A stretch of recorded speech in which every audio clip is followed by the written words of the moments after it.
Chapter 878. Li gently poked the little fellow's soft face and said, "If you want to call me mother, there's no little. Little. Mother." The two words he said were not clear. They were vague and could barely be distinguished. A 6-month-old child, even if he was gifted or had been guided early, could only say a few more words. It was unlikely that he would understand the meaning. Li guessed that apart from Rui, Xiaohuan was the one who spent the most time with him. She had heard so much that when she forced herself to say it, she would naturally be confused. However, in this way, who was the winner or Rui? In detail, Xiaonyang was also a mother, so Rui was a little better. When he returned home, the proud Lolita had already come over. She bounced out of the yard and asked, "Sir, where did you and Sister Rui go?" The little fellow stretched out her hand from Rui's arms and said vaguely, "Little. Mother."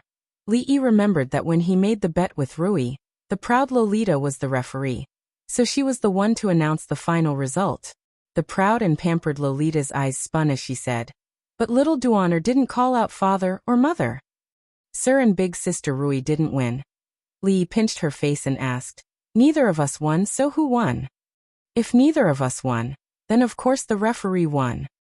The proud Lolita said seriously, "So sir, you have to promise me one thing." "What is it?" As soon as Li said it, he felt that something was wrong. How could there be a referee in a match? However, the proud Lolita didn't give him a chance to change his words. She said with a smile, "I haven't thought about it yet. I'll tell you when I've thought about it." She seemed to be afraid that Li would go back on his words, so she ran away quickly after saying that. Rui looked at him, smiled, and said, "Since my husband didn't lose, then the agreement between me and my husband." Li waved his hand and said righteously, "Lil mother is also a mother, so it's still my wife who wins." Walking on the street with the incognito eldest princess and looking at the orderly Jingdo, Li turned his head and asked, "How has the emperor been these 2 days?" Emingzi shook her head and said, "It's better than before, but I'm still resting in bed most of the time." Li didn't know how to continue this topic. The old emperor's health was deteriorating year by year. Even Li himself wasn't confident. A few carriages slowly approached from the front. Li and she moved back a little. Looking at the carriages slowly moving away, Li murmured, "These carriages look a little familiar." Emingzu turned her head to look and said calmly, "An envoy from the Qi kingdom." Li asked in surprise, "Why did the Qi kingdom send an envoy here again?" From what he remembered, ever since the third prince of the Qi kingdom had caused a ruckus in the Jingdo, the envoy from the Qi kingdom had returned. Later on, the friction between the two countries intensified. Even now, there were still occasional disputes on the border. What was the purpose of the Qi kingdom sending an envoy here again at this time? To negotiate for peace. Emingzu looked at the bustling crowd in front of them and said, "The emperor of the Qi kingdom is seriously ill. I'm afraid he doesn't have much time left. The eldest prince and the third prince of the Qi kingdom are locked in a fierce struggle for the throne. The court is also divided into 2 factions that are evenly matched. This time, the envoy from the Qi kingdom has come to the capital on behalf of the eldest prince to negotiate for peace with us. The eldest prince is the crown prince of the Qi kingdom. Even if the Qi kingdom doesn't value the eldest son as much as other countries, the eldest prince has, after all, entered the East Palace. He's the heir apparent in name. There's no lack of support in the court. Why would he need our help?" At this delicate moment, the eldest prince had sent an envoy to negotiate for peace. Naturally, it wasn't just to negotiate for peace. It was likely that he wanted to borrow some power from the Jing kingdom to deal with the third prince. For the crown prince to end up like this, it was truly tragic. Emingzi glanced at him and said, "Originally, it was indeed like this. Although the third prince of the Qi kingdom has a reputation for being virtuous, he's still the third prince. He doesn't have a legitimate title. However, not long ago, the crown prince of the Qi kingdom turned the entire Qi kingdom into a mess. The people's grievances rose everywhere, and the hearts of the people were shaken. Many in the court were disappointed in him, and turned to support the third prince. That's why the 2 of them are evenly matched now." "It seems there's such a thing." Li nodded and said, "What did the court officials say?" Emingzi shook her head and said, They only revealed their intention to negotiate for peace. They haven't formally proposed it yet. My imperial father's health isn't good. He hasn't summoned them these few days. I'm afraid they'll have to wait until my imperial father's next court session. Li Yi didn't have much of an opinion on the matter of negotiating for peace. However, from this matter, he could feel the changes in the Jing kingdom over the past 1 or 2 years. He could still remember when he first came to the capital. The carriage driven by the envoy of the Qi kingdom still dared to run amok on the busy streets of the capital. In just 2 short years, the envoy no longer had that kind of arrogance and despotism. He was even more restrained than some of the nobles in the capital. However, when he left the Qi kingdom, he didn't hear anything about the emperor of the Qi kingdom. Could it be that the saying "Ing Hua guards his heart" was really true? It was just that the person Ing Hua was guarding was not the old emperor, but the one in the Qi kingdom. He wasn't so free that he would even worry about the affairs of the Qi kingdom, so he didn't ask more.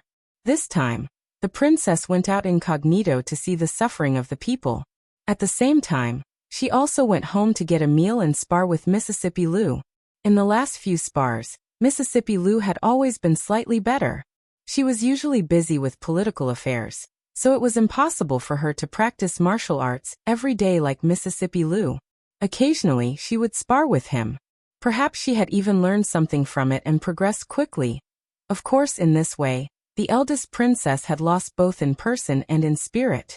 Although compared to before, the gap between the two had shrunk a lot. After drinking too much soup, the effect was naturally not as obvious. In front of Mississippi Liu, it would be difficult for her to raise her chest in this lifetime. Emingzu casually pointed to the front and said, "In front is the government office of the capital.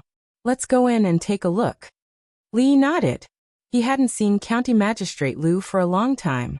He didn't know if the hurdle in his heart had been crossed or not. "You too, what grievances do you have? Don't be anxious. Speak one by one." Sitting in the hall, Jingdo Magistrate Lu Daio gently tapped the gavel and pointed to the 2 people below. An old man below replied, "Sir, my daughter went to the river to wash clothes yesterday morning and has not returned yet." Hearing this, Lu Daio furrowed his brows and looked at the other person. He asked, "What about you?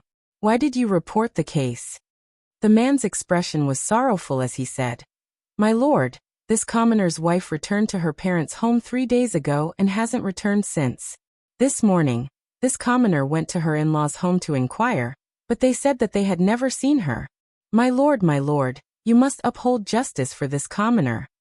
2 more have gone missing?" Lu Daio's brows furrowed even more. In 1 month, there had been over 10 women who had mysteriously disappeared.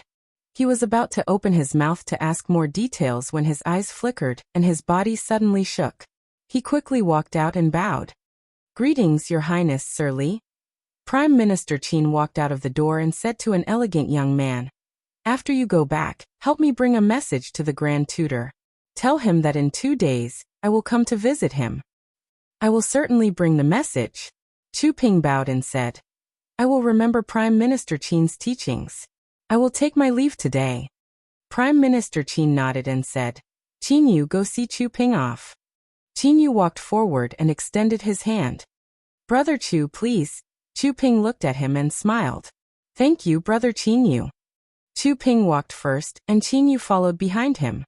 His footsteps were very slow because the young man in front of him seemed to have trouble moving his feet. His steps were deep and shallow, and his pace was also very slow. Prime Minister Qin watched the 2 of them leave and slightly shook his head. The 2 of them were of the same age, but one of them spent all day visiting the great scholars and learned scholars in the capital, seeking knowledge and dispelling doubts. The other person was a playboy that everyone in the capital hated in the garden. The large man glanced outside and asked, "Who is that person?" "These past few months, he has been coming to our house every few days. The successor of Grand Tutor Chu. He is thirsty for knowledge, and is indeed different from those playboys." The middle-aged man's gaze looked in the direction that the young man disappeared in, and slowly said. The large man nodded and said, "He looks all right, but his legs are not very nimble." The middle-aged man's gaze was still looking in that direction. After a long time, he withdrew his gaze and looked at the large man. You've been by my side for 2 years. The large man scratched his head and said, I forgot, but it seems so. 2 years is not a short time. The middle-aged man sighed and stood up. He looked at the large man and said, There is an important matter that I need you to do. The large man revealed a puzzled expression. What is it? The middle-aged man waved his hand, and the large man moved his ear closer. Fifth master, don't worry. Leave this matter to me. There will be no problem. After a moment, the large man's face revealed an excited expression. After patting his chest, he quickly left. The middle-aged man watched him leave. After a long time, he sat down again and took a sip of tea. He muttered, It has already been 2 years. Chapter 879. In the Yamen, Emingzi frowned and asked, Within a month, there have been more than a dozen cases of women and girls going missing near the capital? Lu Dao nodded and said, Since the first case a month ago, including the 2 today, there have been 13 cases. The security in the capital had always been good, and there were countless heroes of the martial arts world among the people. There were very few major cases. After the first few cases of women going missing, he didn't pay too much attention. But now there were a total of 13 cases. As a small magistrate of the capital, he would soon be unable to handle it. Although the court had repeatedly banned the trafficking of women and children, there were still people who dared to do it under the feet of the emperor of Jingdo. Li Mingzhu looked at the 2 people in the hall, whose faces were full of sorrow, and turned her head to ask, Have you found any clues? Lu Dao shook his head and said, I have sent people to investigate many places, and even had the constables stand guard at night. But the thief is very careful and doesn't commit the crime in the same place. Until now there have been no clues. What did Lu Yizhi say? Li thought for a moment and looked at him and asked, Has the case been submitted to the Ministry of Justice? Lu Dao shook his head again. Assistant Minister Lu is busy with work and has a few major cases on hand. I think that if it is not necessary, it is better not to give him trouble. Li nodded and waved his hand. Go and bring the files of these cases over. Hearing this, Lu Dao was delighted. He had already seen official Li's ability when he was in Qing and Prefecture. Seeing that the advisor next to him was still in a daze, he kicked him and hurriedly said, Hurry and bring those files over. Then he looked at Li Yi and Zhang, eldest princess, and said, Your Highness, officially, please go to the back hall. In the back hall of the Yamen, Emingzi saw Li Yi flipping through the files without saying a word. She couldn't help but ask, Did you find anything? Don't worry. Do you think I'm the reincarnation of Lord Bao? Li Yi flipped through the files and turned his head. Lord Lu, please bring me a map of the vicinity of the capital. County Magistrate Lu was more reliable and didn't have as many questions as Princess Royal. Without saying anything, he quickly asked someone to take out a detailed map. February 13th, Yang Village. Li looked back at County Magistrate Lu and asked, Where is Yang Village? County Magistrate Lu casually pointed to a place above, and Li Yi drew a circle at that location. Li Yi flipped open another scroll. 16th of February, Wei Village. Where is Wei Village? County Magistrate Lu pointed. Here. At this moment, he had already understood Li Yi's meaning. Even if he didn't know what Li Yi was going to do, he still took the initiative to mark the locations of the missing women on those files. Seeing Li Yi begin to connect those marked small circles with lines, a big net immediately appeared on the map. After that, County Magistrate Lu circled the place with the densest lines on the net. If he still didn't understand what Li Yi was doing, he wouldn't have been able to sit in the position of the magistrate of the capital for so long. With admiration on his face, he immediately bowed and said, Thank you for your advice, Official Li. Li Yi put down the pen, waved his hand, pointed at the big circle drawn at the end, and said, Send people to visit this place secretly. Be careful not to be discovered and alert the enemy. If you find something, don't act rashly. These people have committed crimes repeatedly without being discovered, so they can't be ordinary people. At that time, the Secret Intelligence Office will cooperate with you. Since he had encountered this matter, he could only do it conveniently. That was all he could do. Walking out of the county government, the eldest princess shook her head and said, There are people who are so bold in the territory of the emperor. If we are far away from the capital, I don't know how chaotic it will be. Where there are people, there are evil. The great harmony of the world is just an ideal. It's already amazing to make the world seem peaceful on the surface. Li Yi turned his head to look at her and said, Miss, work hard. There was no obvious change in the expression on Mingzhu's face. When he sent her to the gate of the palace, he suddenly said, Don't forget what day it is, the day after tomorrow. What day is the day after tomorrow? Li Yi's heart skipped a beat. He, who had been traumatized by this, couldn't help but tremble when he heard similar words again. Last time, Mississippi Lu told him not to forget what day it was 7 days later. He racked his brains but couldn't remember it. It was not Rui's birthday, not her birthday, not Xiaohuan's birthday, and not even the 3rd anniversary of their meeting. He had been on tenterhooks for a whole day. He used a roundabout strategy to ask Xiaohuan, and found out that his birthday was 7 days later. He had been very depressed about this. How could there be such a strange question in the world? He asked tentatively, Is it 2 years, 7 months, and how many days? Seeing that the expression on her face became confused, he immediately changed his words. No, that's your birthday. No, your birthday just passed. Seeing her frown, a light flashed in Li Yi's mind. He suddenly said, I remember. The day after tomorrow is the first day of your menstruation. Remember to drink more water and rest more. Don't get tired. Put aside the affairs of the court for now and let the people below do it. Emingzu looked at him and said calmly, The day after tomorrow is the first day of the first day. Li Yi thought for a while and said with certainty, Last month was also the first day of the first day. Emingzu said lightly, On the first day of the first day, you have to go to the morning court. Father specially said that there is only one morning court every month. You won't die if you get up 2 hours earlier. Ah. Li Yi just remembered that in the past few months, if the old emperor was not so sick that he couldn't get out of bed, he would still go to the morning court in person on the first day of the month. Oh, I see. I have to go to the morning court on the first day of the month. Li Yi nodded. When he turned to walk back, he turned back and said, However, you still have to remember to rest more. In a room of the Qin family, the big man said apologetically, Fifth Lord, I'm sorry. I can't do that. The middle-aged man looked up at her and asked, Why? The big man sighed and said helplessly, That girl was taken away by the yamen. I don't dare to stop the people from the yamen. The middle-aged man stood up and asked slowly, Which yamen? The capital magistrate's office. The big man said angrily, The people from the capital magistrate's office are too despicable. That girl's sister died some time ago, and she went to the yamen to complain. She was arrested and locked up for 2 months.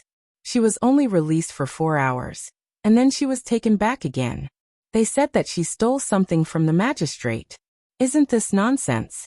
Fifth Lord, I'm sorry, I couldn't protect her. She stole something from the magistrate and was arrested again. The middle-aged man murmured and sat down slowly. After a long time he waved his hand and said, It's okay, it's not your fault. The big man asked curiously, Fifth Lord, who is the girl you asked me to protect?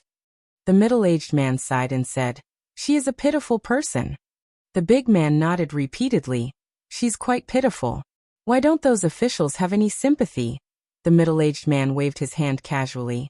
You can leave first. The big man responded, retreated to the door, and closed it. The middle-aged man lowered his head. After a long time, a smile appeared on his face, and he murmured, Sing Shichen, Sing Shichen. Chapter 880. The morning court of the Jing kingdom had long been reduced to a mere formality.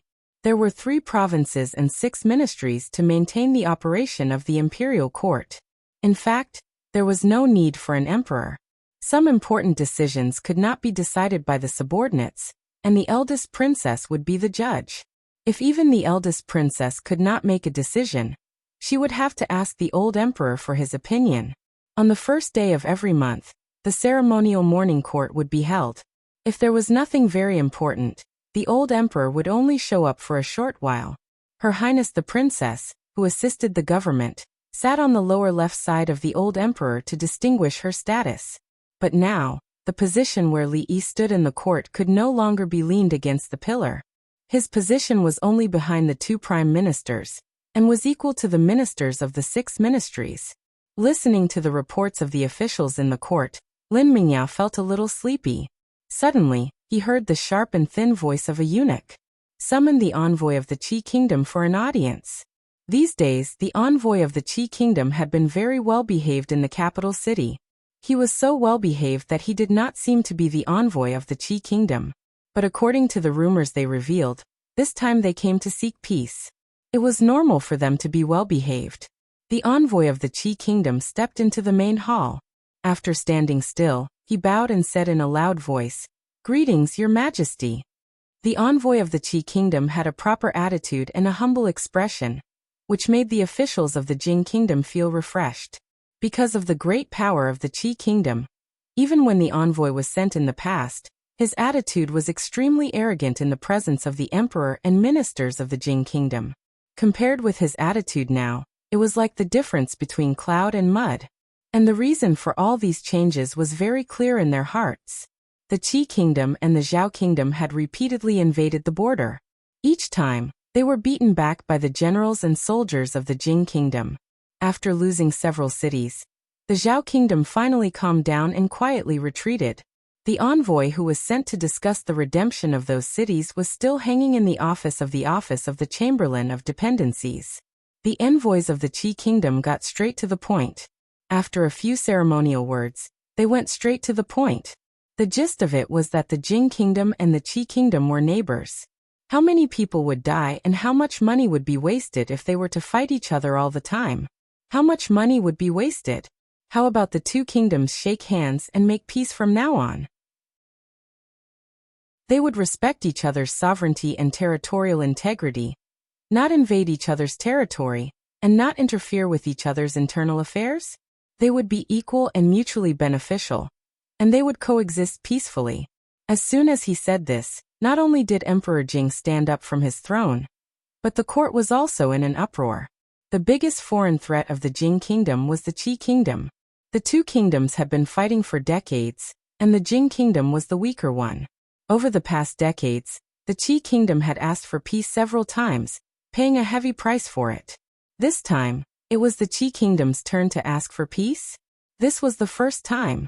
As the subjects of the Jing kingdom, their hearts were filled with a sense of belonging and pride. Had the Jing kingdom of today grown to the point that even the Qi kingdom dared not underestimate it? Without waiting for the subjects of the Jing kingdom to say anything, the leader of the envoys bowed and stepped forward. He said in a loud voice, "To show our sincerity, on behalf of the crown prince of the Qi kingdom, we ask His Majesty the Emperor to marry the eldest princess of your kingdom. We also promise that after the crown prince ascends to the throne, we will immediately confer the title of imperial concubine to Her Highness." As soon as he said this, the court, which had been a little noisy, immediately quieted down. Someone was startled for a moment, then frowned. Some people were stunned at first, and then their faces showed a look of wild joy. Li Yi looked at the envoy who was holding the letter of credence from the Qi kingdom, then raised his head to look up. The old emperor frowned. Her Highness the princess was expressionless. She retracted her gaze, and there was not much change in her expression. Someone immediately stepped forward and said bluntly, "Your Majesty, we can negotiate for peace, but the crown prince of the Qi kingdom must never marry the eldest princess." "I second the motion. I second the motion." As soon as Prime Minister Qin said this, many people in the court stepped forward. The Qi kingdom taking the initiative to negotiate for peace was, of course, a very honorable thing to do. If word of this got out, it would raise the prestige of the kingdom. But for the crown prince of the Qi kingdom to marry the eldest princess, it would be a fool's dream. The importance of Her Highness the princess to the Jing kingdom was self-evident. It could even be said that although she was a princess, she played the role of a monarch. Moreover, she was a wise monarch that was rarely seen in decades. Without Her Highness the princess, what would become of the imperial court of the Jing kingdom? Normal people would not do such a thing to give such a wise monarch to the Qi kingdom for nothing. As for negotiating for peace, the Qi kingdom did not want to discuss it. After all, They could not defeat the soldiers of the Jing kingdom who had celestial punishment. In short, peace could not be discussed, but marrying the princess was out of the question. Cui Qingming looked at the old man who stepped forward. His expression was calm, but his fists were tightly clenched in his sleeves.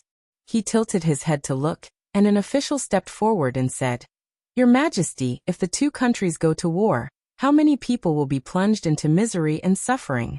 How many brave soldiers of the Jing kingdom will be sacrificed?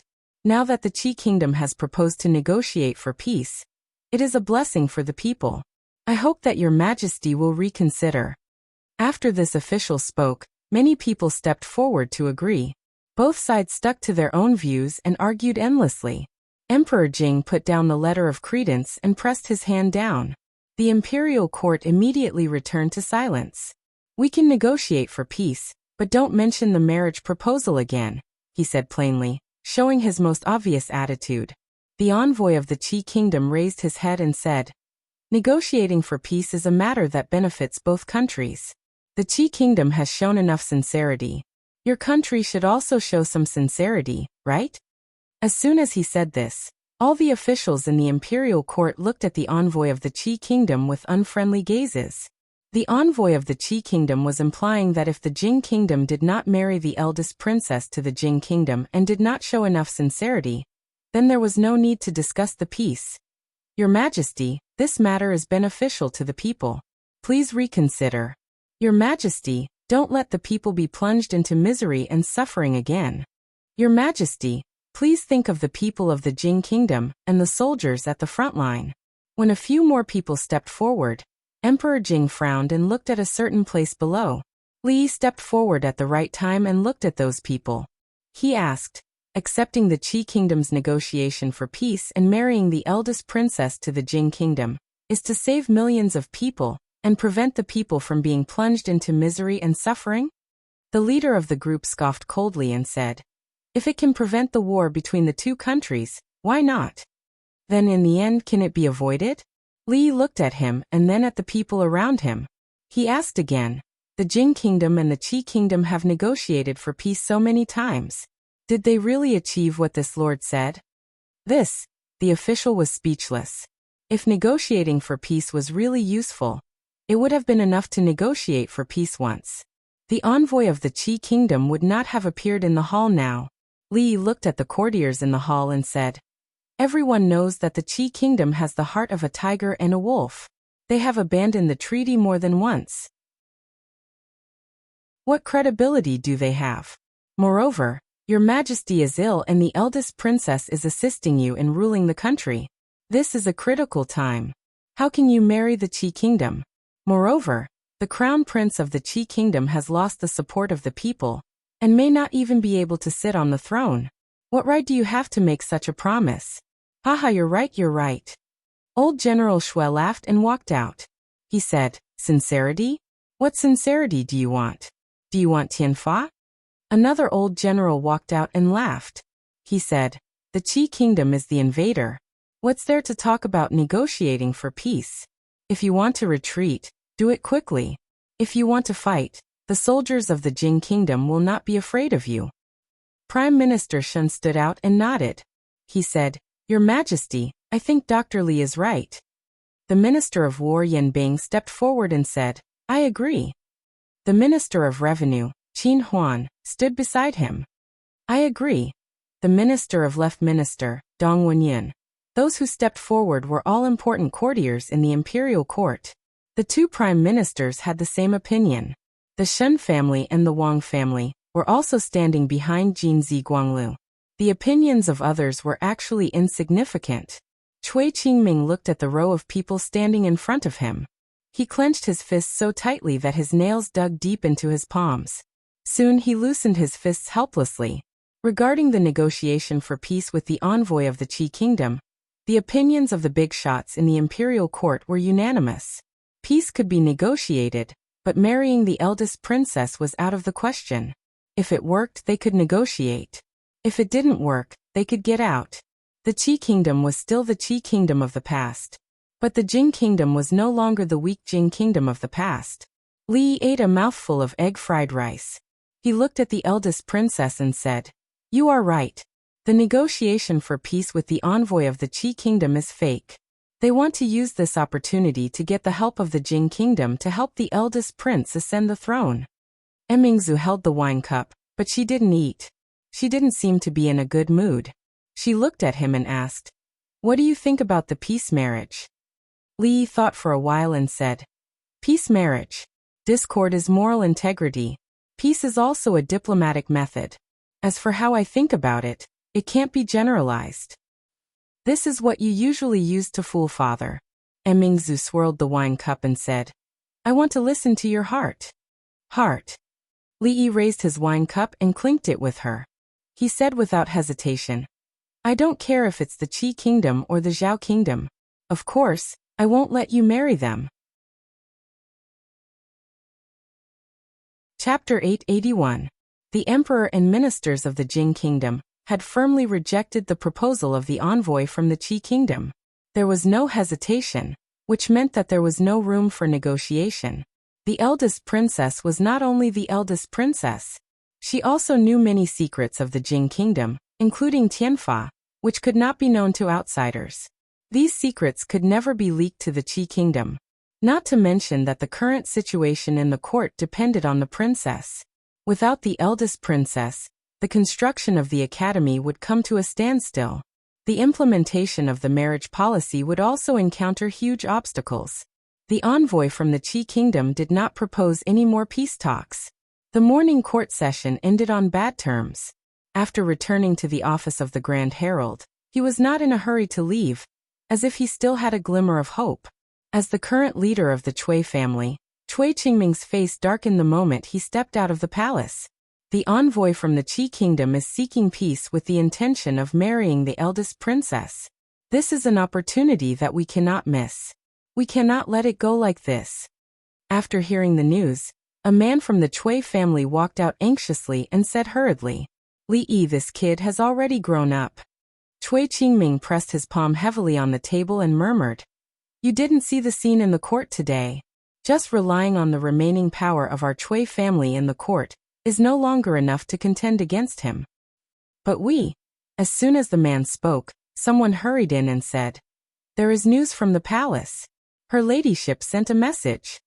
Cui Qingming stood up and looked at the lady official who walked into the room with everyone else. The lady official glanced at Cui Qingming and the others. There was no expression on her face. She said calmly, "Her ladyship asked me to ask you, Lord Cui, what are you waiting for?" Cui Qingming clenched his fists. After a while he nodded and said, "Tell her ladyship that I know what to do." The 6-month-old Li Duan was already restless. Although he could not walk, he could already turn over on his own. He could even walk when supported by an adult. Li planned to build a carriage for the child to learn how to walk. It should be ready in 2 months at most. Emingzu Li is going to be married off to the Qi kingdom? When he was sketching in the room, Mississippi Lu suddenly walked in and asked out of the blue. Li Yi raised his head to look at her, then lowered his head and asked casually, "Who told you that?" Mississippi Lu walked over and took a look. She stood aside and said, "It's just a rumor." Li Yi shook his head and said, "Don't worry, she won't marry anyone who marries to the Qi kingdom. Even if she wants to, she can't. No one in the imperial court will agree to it." Mississippi Lu crossed her arms and murmured, "A 19-year-old princess should have married long ago." Li Yi raised his head and looked at her in surprise. "If I remember correctly, you seem to be a few days older than her, right?" Mississippi Lu turned to look at him and nodded. "You're right. So, what are you trying to say? I told you my memory can't be wrong." Li Yi lowered his head and continued to draw the blueprint. He murmured, "It's good that she's older, it's good that she's older." After drawing the blueprint, the next thing to do was to make and polish it. The finished product still needed to be tested and adjusted, but these could be left to the craftsman. If it wasn't for Mississippi Lu's reminder, Li Yi wouldn't have realized that she was already 19 years old. Even Xiao Huan had crossed the threshold of 17 years old. She was much more sensible and was about to become a young lady. Only that Tsundere Lolita was still the same as when they first met. It seemed that she hadn't changed at all. She was still as playful as before. She could even play with the 6-month-old Li Duan. This also saved her and Rui a lot of trouble. Li walked into the room and saw the little fellow lying on his back on the bed. The Tsundere Lolita was lying by the bed, blinking her big eyes and looking curiously at the even smaller thing in the little fellow's split pants. Finally, at a certain moment, she couldn't help but reach out and pull it. County Magistrate Lu supported his chin with one hand. There was a thick file in front of him, but his mind wasn't on it. His eyes were blurred. His upper and lower eyelids touched each other and quickly opened again. In the past month, more than 10 cases of missing women had attracted the attention of the higher-ups. They had strictly ordered him to solve the cases within a time limit. However, a few days had passed, and there was no news of those thieves. He hadn't slept for a day and a night since last night. Your Excellency, good news, good news. Seeing a Yamen runner running in from outside with a face full of surprise, County Magistrate Lu quivered. He immediately stood up and asked, "Is there any progress in the case?" The Yamen runner shook his head and said, "It's the young master's appointment. The young master has been hired by the Ministry of Revenue." County Magistrate Lu waved his hand weakly. The officials of the Ministry of Revenue had already discussed this matter with him. After that good-for-nothing boy entered the mathematics college, he was enlightened and graduated with excellent grades. He didn't lose face for County Magistrate Lu. This time he went to the Ministry of Revenue to temper himself, so he didn't need to worry about his future anymore.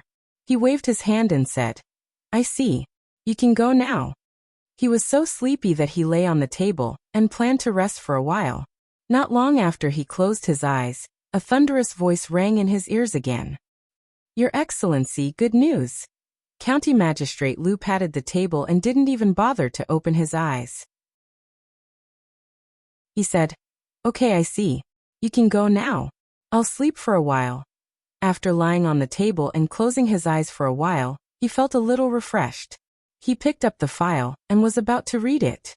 Seeing that the Yamen runner was still standing below, he asked, "Anything else?" "Your Excellency, what should we do next?" County Magistrate Lu frowned and said, "What next? Detective Zhao has found some clues about the missing woman. He came back to ask you for your opinion." "When did you find it?" County Magistrate Lu suddenly stood up from his seat and asked, "Why didn't you tell me earlier?" The Yamen runner was stunned and said, "Didn't you say that you already knew?" County Magistrate Lu had been worried about this matter these days. There was progress in the case, but they didn't tell him immediately. What if during this period of time something happened? He glared at the Yamen runner and said, gritting his teeth, "Say it." The Yamen runner trembled and immediately said, "Thanks to your guidance, we followed your method and narrowed the scope of the secret investigation. As expected, we found some problems in a place outside the city. Great Scholar Sun has studied scriptures all his life. Although he isn't as good as Qingwen, he still has unique insights in some aspects. He is far away from the downtown area and lives in a hut outside the city. It took you a lot of effort to find him. Go now." Chu Ping bowed respectfully and said, "I'll take my leave." Pinger's leg. Watching Chu Ping limp away, the middle-aged man stood beside Grand Tutor Chu and sighed. "That's a human life, a living human life." Grand Tutor Chu watched Chu Ping leave and shook his head. "And he only injured one of his legs from kneeling. I only hope that he can remember this lesson and not repeat the same mistake." The middle-aged man nodded and said, "He has been studying wholeheartedly these days. He has always been aware of his mistakes and has the intention to change." As soon as he finished speaking, a servant from the Chu family came to report that Cui Qingming from the Cui family had come to visit. Chapter 882. Grand Tutor, the Qi Kingdom has taken the initiative to seek peace. This has never happened since the founding of the country. Once we stop fighting the Qi Kingdom, our Jing Kingdom will be able to take this opportunity to recuperate and grow stronger. In the Chu household, Cui Qingming's face was full of excitement, but it suddenly turned fierce. "But that scoundrel harbors evil intentions and has bewitched His Majesty. Even Prime Minister Qin and Prime Minister Shun, the old generals, and many important ministers have been deceived by his flowery words. If we miss this golden opportunity, our losses will be immeasurable." Grand Tutor Chu sat in his seat with a calm expression. When Cui Qingming finished speaking, he looked at him and said calmly, "In my life, I have seen the Jing Kingdom and the Qi Kingdom seek peace 3 times. In the end, the way of the world is still the way of the world. There is always war ahead, and the Qi Kingdom's wild ambition will never be satisfied. But the weak have never had the right to negotiate. The enmity between the Jing Kingdom and the Qi Kingdom cannot be resolved with a peace treaty. The situation in the Qi Kingdom is chaotic now. We only need to sit on the mountain and watch the tigers fight. There is no need to interfere. Moreover, a crown prince of the Qi Kingdom who has not ascended the throne cannot represent the Qi Kingdom. But I know what to do. You need not say more." Grand Tutor Chu picked up the teacup on the table. It was clear that he was sending the guest off. Cui Qingming swallowed the words he wanted to say. His expression returned to normal. He slowly rose and said, "This junior bids his farewell." He walked out of the hall and walked back the way he came. Just as he was about to step out of the Chu household's gate, he heard hurried footsteps behind him. "Brother Cui, Brother Cui." A middle-aged man caught up with him and said, "My father has been in a bad mood these days. If he has said anything overboard, I hope Brother Cui will not take it to heart." "How could that be?" Cui Qingming smiled and said, "Grand Tutor has always been like this. How could I not know? Today Grand Tutor's words have enlightened me. There are some things that I need to carefully think about." The middle-aged man was relieved. That's good, that's good." At the Chu family's entrance, Cui Qingming looked up at the nation's literary bones plaque. After a long while, he turned around and boarded the carriage. The coachman leaned against the carriage and lifted the curtain slightly. He whispered, "Second master, the Yaman's people seem to have found that place." Cui Qingming frowned. "So fast?" The man nodded and said, "Today the constables sent by the government are already 5 miles away from that place. I'm afraid they will find us soon. We have to move as soon as possible." Cui Qingming lifted the curtains of the window and looked in the direction of the Chu family again. He leaned against the carriage and said faintly, "If they want to investigate, then let them. Go to the capital governor's manor." The coachman lowered the curtain and said in a low voice, "I understand. Outside the capital, in a certain village, in front of the grass at the village entrance." Chu Ping bowed slightly to the white-haired old man in front of him. "Many thanks to Great Scholar Sunday. Today, with Great Scholar Sun's guidance, Chu Ping has benefited greatly. The younger generation will surpass us in time. The younger generation will surpass us in time. We are old now. The future belongs to you young people." The old man stroked his white beard and said, "Send my regards to the Grand Tutor. I will pay a visit another day. I bid you farewell, elder." "I won't be sending you off." Chu Ping walked all the way to the village entrance. There were already people waiting there. A well-dressed young man stretched out his hand and pointed at the carriage beside him. He smiled and said, "Master Chu, please." On a high hill outside the village, a constable was lying in the grass. He put away the cylindrical object in front of him and furrowed his brows. They had been following that carriage all day, but from the logo on it, it belonged to a small noble family in the capital. This matter was a bit troublesome to deal with. He turned his head and said in a low voice, "Keep a close watch here. I will go back and report to the master." At the same time, in the capital governor's manor, Sung Shichen put down his teacup and looked at Cui Qingming. "You don't have to worry about that woman.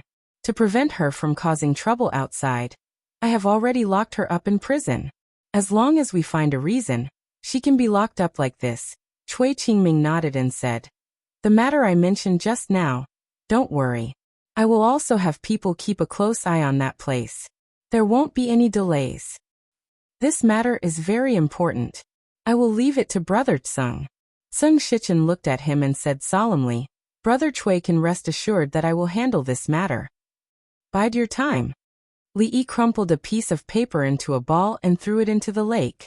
He didn't quite understand the 4 words that Sung Shichen had sent him.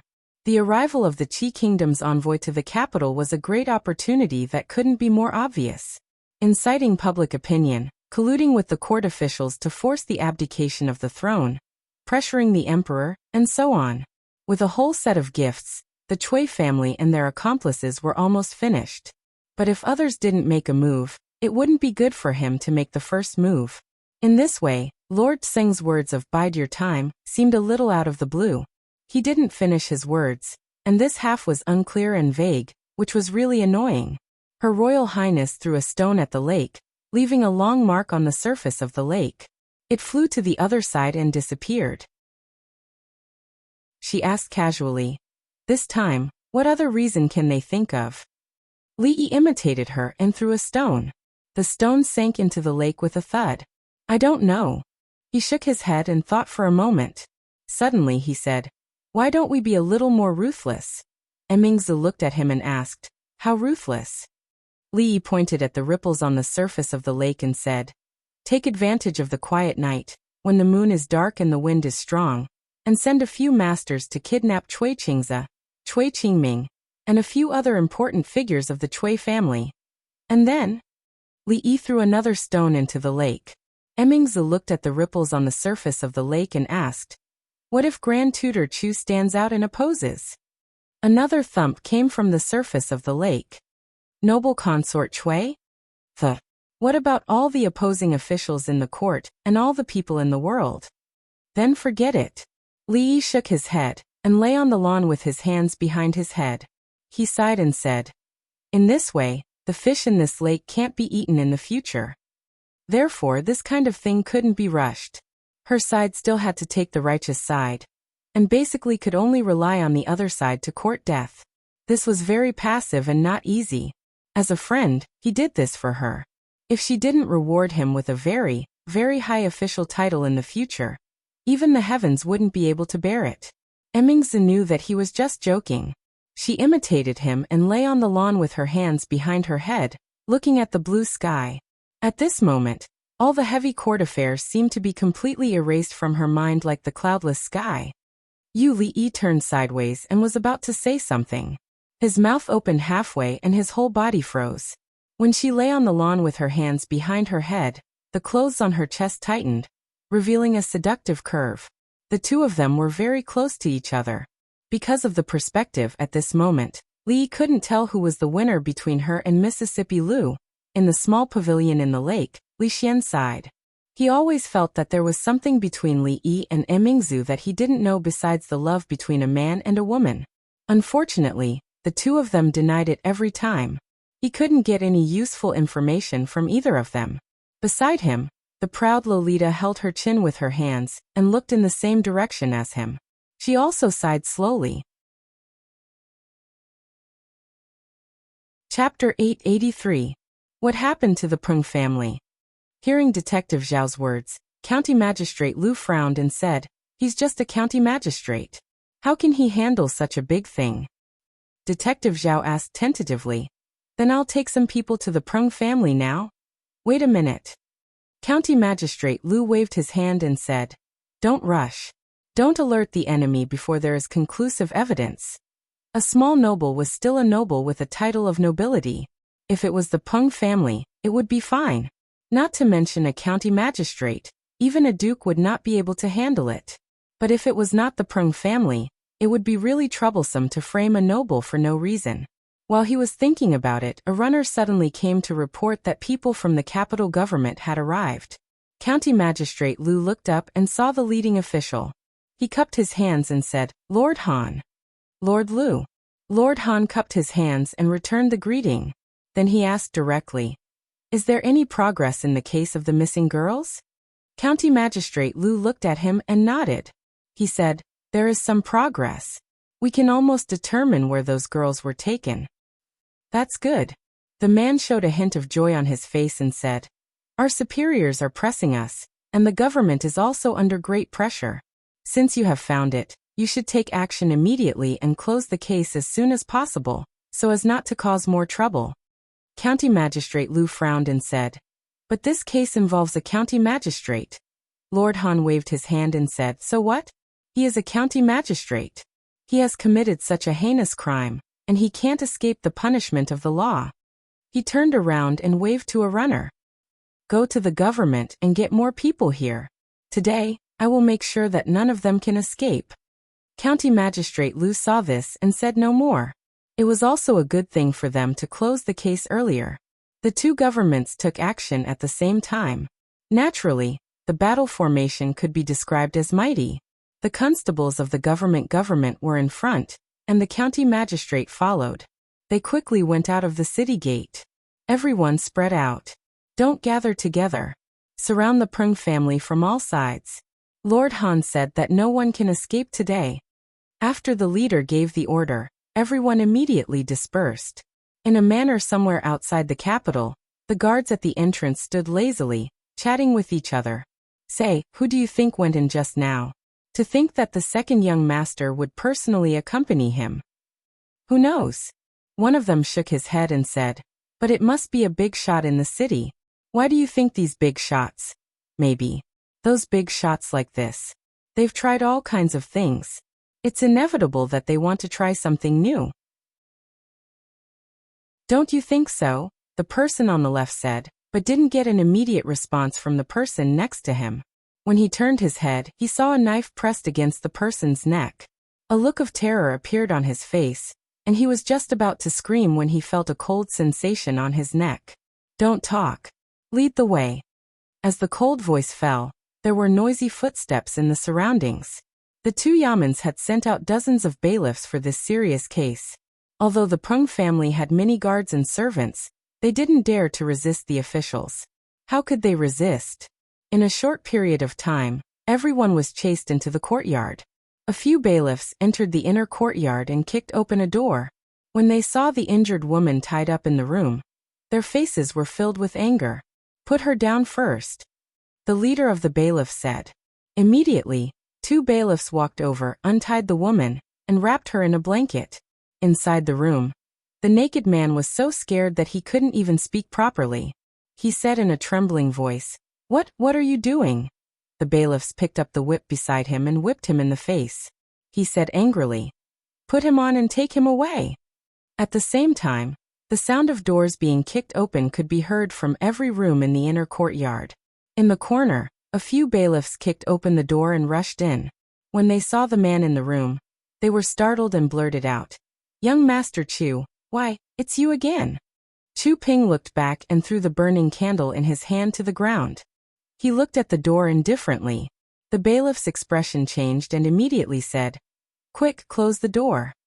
The case of the missing women that had attracted a lot of attention in the capital had finally been solved. After the women were kidnapped, they were forced into prostitution by the Prung family just to satisfy some perverted animal desires. When the Yamen bailiffs found the Prung family, there were still many people in the room who were doing the beastly things. They were caught on the spot and put on black hoods. They were stuffed into carriages and sent to the Yamen. The abused women were immediately sent to the Women's Medical Center for treatment. Watching the carriages leave, one bailiff said indignantly, We were the ones who worked hard these days. In the end, the credit was taken by the Yamen. Why? Shut up. Someone beside him tugged at his arm and said, Are you blind? Those people who were brought out just now are clearly not ordinary people. Do you think our master would be willing to do something like this? The bailiffs came to his senses. When he walked through a few rooms, he saw a few familiar faces. They were clearly some of the foppish young masters who often appeared in the capital. His master really couldn't afford to offend the powers behind these people. He clenched his fists tightly, but in the end he could only sigh and say, Damn it, I still don't feel good. The banquet at the Chu family had already begun.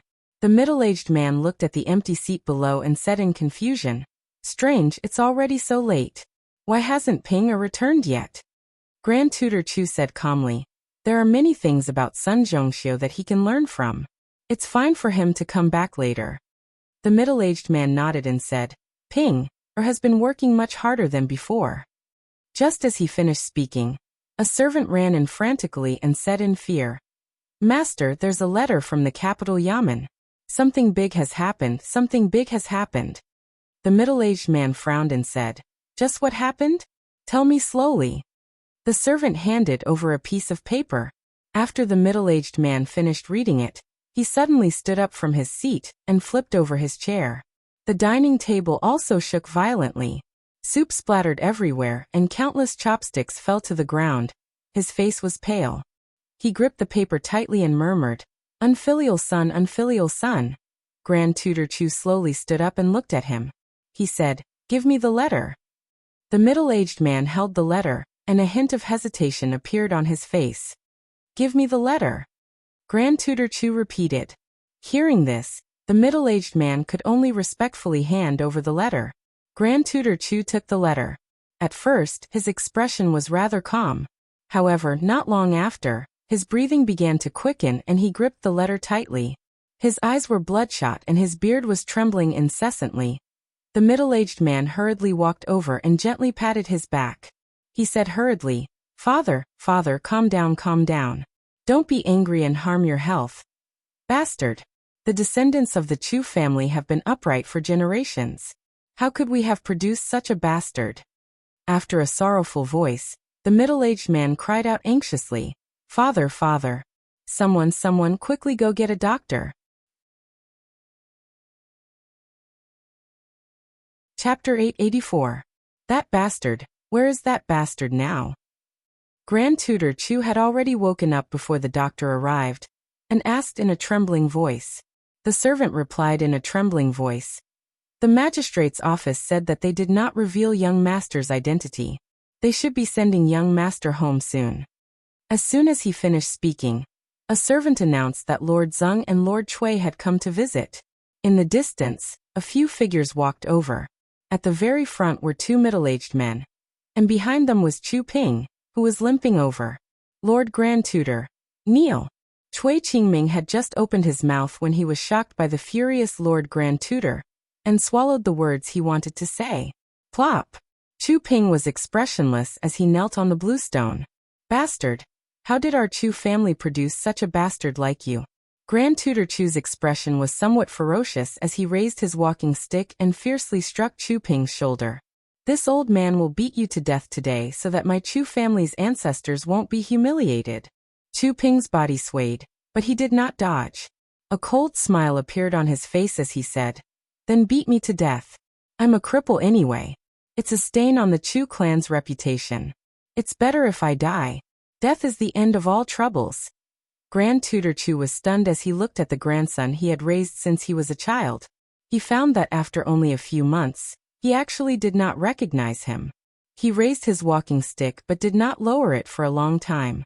He murmured, "My Chu family has 100 years of good reputation. 100 years of good reputation. 100 years of good reputation." A bitter smile appeared on Chu Ping's face. "Yes, 100 years of good reputation. As long as you beat me to death, the Chu family will still be the Chu family. The Chu family that is praised by everyone will not lose 100 years of good reputation." He stretched his head out and smiled. "Come, grandfather, I'm ready." Grand Tutor Chu looked at him, his body trembling. The walking stick in his hand could not be lowered. Ping! He put down his walking stick and bent down, using his withered hands to caress Chu Ping's face. His old eyes were filled with tears as he said in a trembling voice, "Ping, how did you become like this?" Chu Ping didn't reply. A pained expression appeared on his face, and he closed his eyes. When he opened them again, they were devoid of emotion. He stood up from the ground, and without giving Grand Tutor Chu another glance, he limped back inside. The middle-aged man behind Grand Tutor Chu stepped forward, looked at Seng Shichen, and asked anxiously, "Lord Seng, what is going on?" Seng Shichen shook his head and said, "Today, the magistrate's office received news that many cases of women going missing in recent days were committed by the Prung family of Pingan County. They kidnapped these women and forced them into prostitution in order to satisfy some perverted hobbies of some guests. When the constables broke the door and entered, they happened to see Chu Ping inside. The middle-aged man still had some disbelief and muttered, this is impossible. Didn't Ping, go to visit Great Scholar Sun? Didn't he go ask Great Scholar Sun for guidance? How could he? Brother Chu, young people will inevitably make mistakes." Chui Qingming waved his hand and said, "Even the king of Shu was temporarily expelled from the capital by His Majesty, because of a small mistake made by a young man. Nephew Chu Ping is still young. Although he has followed the Grand Tutor through thousands of mountains and rivers, he has truly experienced too little, and is easily tempted by external things. In the future, with strict discipline, he will definitely correct his mistakes and become good again. The middle-aged man sighed and said, I will have to trouble Brother Cui with this matter. Cui Qingming smiled and said, Brother Chu, do not worry. No one knows that Chu Ping is also involved in this matter. As for other obstacles, Lord Sung will also help clear them away, just like last time. Thank you, Brother Cui. The middle-aged man said, then turned his head to look at Grand Tutor Chu and said, Father, I will go see Ping Er. After seeing the middle-aged man leave, Cui Qingming took a step forward and said, Grand Tutor, Chu Ping is still young. It is inevitable that he will make mistakes. Don't be angry, bang. Cui Qingming held his head as fresh blood flowed down his forehead. He stared in a daze at Grand Tutor Chu and said with some disbelief, Grand Tutor you. Cui Qingming. Grand Tutor Chu's eyes were bloodshot. He used his walking stick to point at him from a distance and said, My eyes can't see clearly. Do you think my heart is also blind? Cui Qingming held his head and looked at Grand Tutor Chu. After a long time, the shock on his face disappeared. With a calm expression he said, What is Grand Tutor saying? Why can't I understand? Grand Tutor Chu threw his walking stick to the ground and glanced at him with a cold gaze. In a cold voice he said, Get out! It seems that I have outsmarted myself. As the two of them walked out of the Chu household, Seng Shichen looked at Cui Qingming and said in a small voice, How can this be considered as outsmarting myself? The wound on Cui Qingming's head was no longer bleeding. However, there was still a lot of blood on his face. When he smiled, he looked rather ferocious and terrifying. Seng Shichen shook his head and asked, From the looks of it, Grand Tutor probably already knows that you are behind all this. Will he still help the Cui family and His Highness the King of Shu? He is not helping the Cui family, nor is he helping His Highness the King of Shu. Cui Qingming wiped the blood off his head and said, He is helping the Chu family. Seng Shichen looked at him and said, Hand over Chu Ping and the Chu family will still be the Chu family. Cui Qingming shook his head and said, Before today, hand over Chu Ping and the Chu family will still be the Chu family. After today, the Chu family's reputation for 100 years will be in our hands. As for the choice, Grand Tutor is a smart man. He will know what to do. Father, what should we do? In the dark great hall, the person in charge of the Chu family on the surface walked in and looked at the figure in the depths of the darkness. After a long time, a hoarse voice came from the darkness. How is Ping? He has already fallen asleep, the middle-aged man replied. No sound came from the darkness. I was wrong from the very beginning. After a long time, a sigh came from the darkness. The old man muttered, I didn't expect the Cui family to be so vicious. Those are living human lives, living human beings. The middle-aged man looked at him in a daze, his face filled with disbelief. Father, you mean? They have already destroyed Ping Er, and now they want to destroy our Chu family. The old man slowly turned his head and looked at the ancestral tablets of the Chu family in the darkness. He muttered, They want to destroy the reputation that our Chu family has built up over generations. The middle-aged man's body trembled as he said anxiously, Father, you mustn't. You mustn't. The Chu family's reputation for 100 years must not be destroyed in our hands. He gritted his teeth and said with great difficulty, If it really doesn't work, then hand over Ping Er. Grand Tutor Chu shook his head and said, After they sent Ping Er back twice, this is no longer Ping Er's problem. The middle-aged man took a few steps back and muttered, Could it be that our Chu family? Grand Tutor Chu lit the candles in the room and straightened his clothes. He said, Make preparations. In a few days, I will be meeting a few old friends. Chapter 885. Li learned from the Princess Royal that the case of the missing women had been solved. He didn't expect that a powerful person could do such a crazy thing. He turned to look at her and asked, How are those women now? Emingzu shook her head and said, They are still recuperating in the medical center. It's not difficult to heal their physical injuries, but it's their hearts. Li thought for a moment and said, After such a thing happened, They must have a hard time in the future. Instead of being gossiped about, it's better to find a job for them in your place, so that they won't be looked down upon in the future. He had heard about the situation that day. No one expected that the crazy Peng family kidnapped those women just to satisfy some people's perverted desire. The death of the head of the Peng family was not to be regretted. But how could those women who were physically and mentally injured live a normal life in the future? It was a big problem. Emingzu nodded and said, I know this. What are you going to do with the playboys caught by the Peng family and them? Li looked at her and asked. According to the law, the head of the Peng family should be beheaded. Several important accomplices will not be able to keep their lives. Although the other people's crimes are relatively light, they cannot avoid being exiled for 1,000 miles. As for those playboys, the lightest punishment will be exile. Li Mingzhu stood up and said. However, there are still 2 women that we have not found. Li Yi frowned slightly and asked, Haven't found them? Emingzi shook her head and said, The Peng family confessed to the crimes they committed and told the details of the case, but they denied that they had kidnapped the 2 women. The servants of the Peng family have also interrogated them one by one, and then conducted a thorough search of the Peng family, but they also didn't find any clues related to the 2 women. Li Yi was surprised and said, Could it be that there is someone else involved in the case of the 2 women? I've already sent people to continue the investigation. Emingzi looked at him and thought of another matter and said, The Ministry of Justice has already handed over the case of the Zeng family. Lord Zeng was indeed wronged, but the main culprit died on the way to exile, so his family couldn't find him or pursue the matter. The court can give some compensation to the Zeng family and Miss Zeng. Li waved his hand and said, Since they're dead, there's no point in pursuing the matter. Compensation, forget it. But since they were wronged, it's not too much to overturn the case and give justice to the Zeng family, right? Emingzi looked at him and nodded and said, Of course. Li cupped his fists at her. Thanks for the matter with the Zeng family.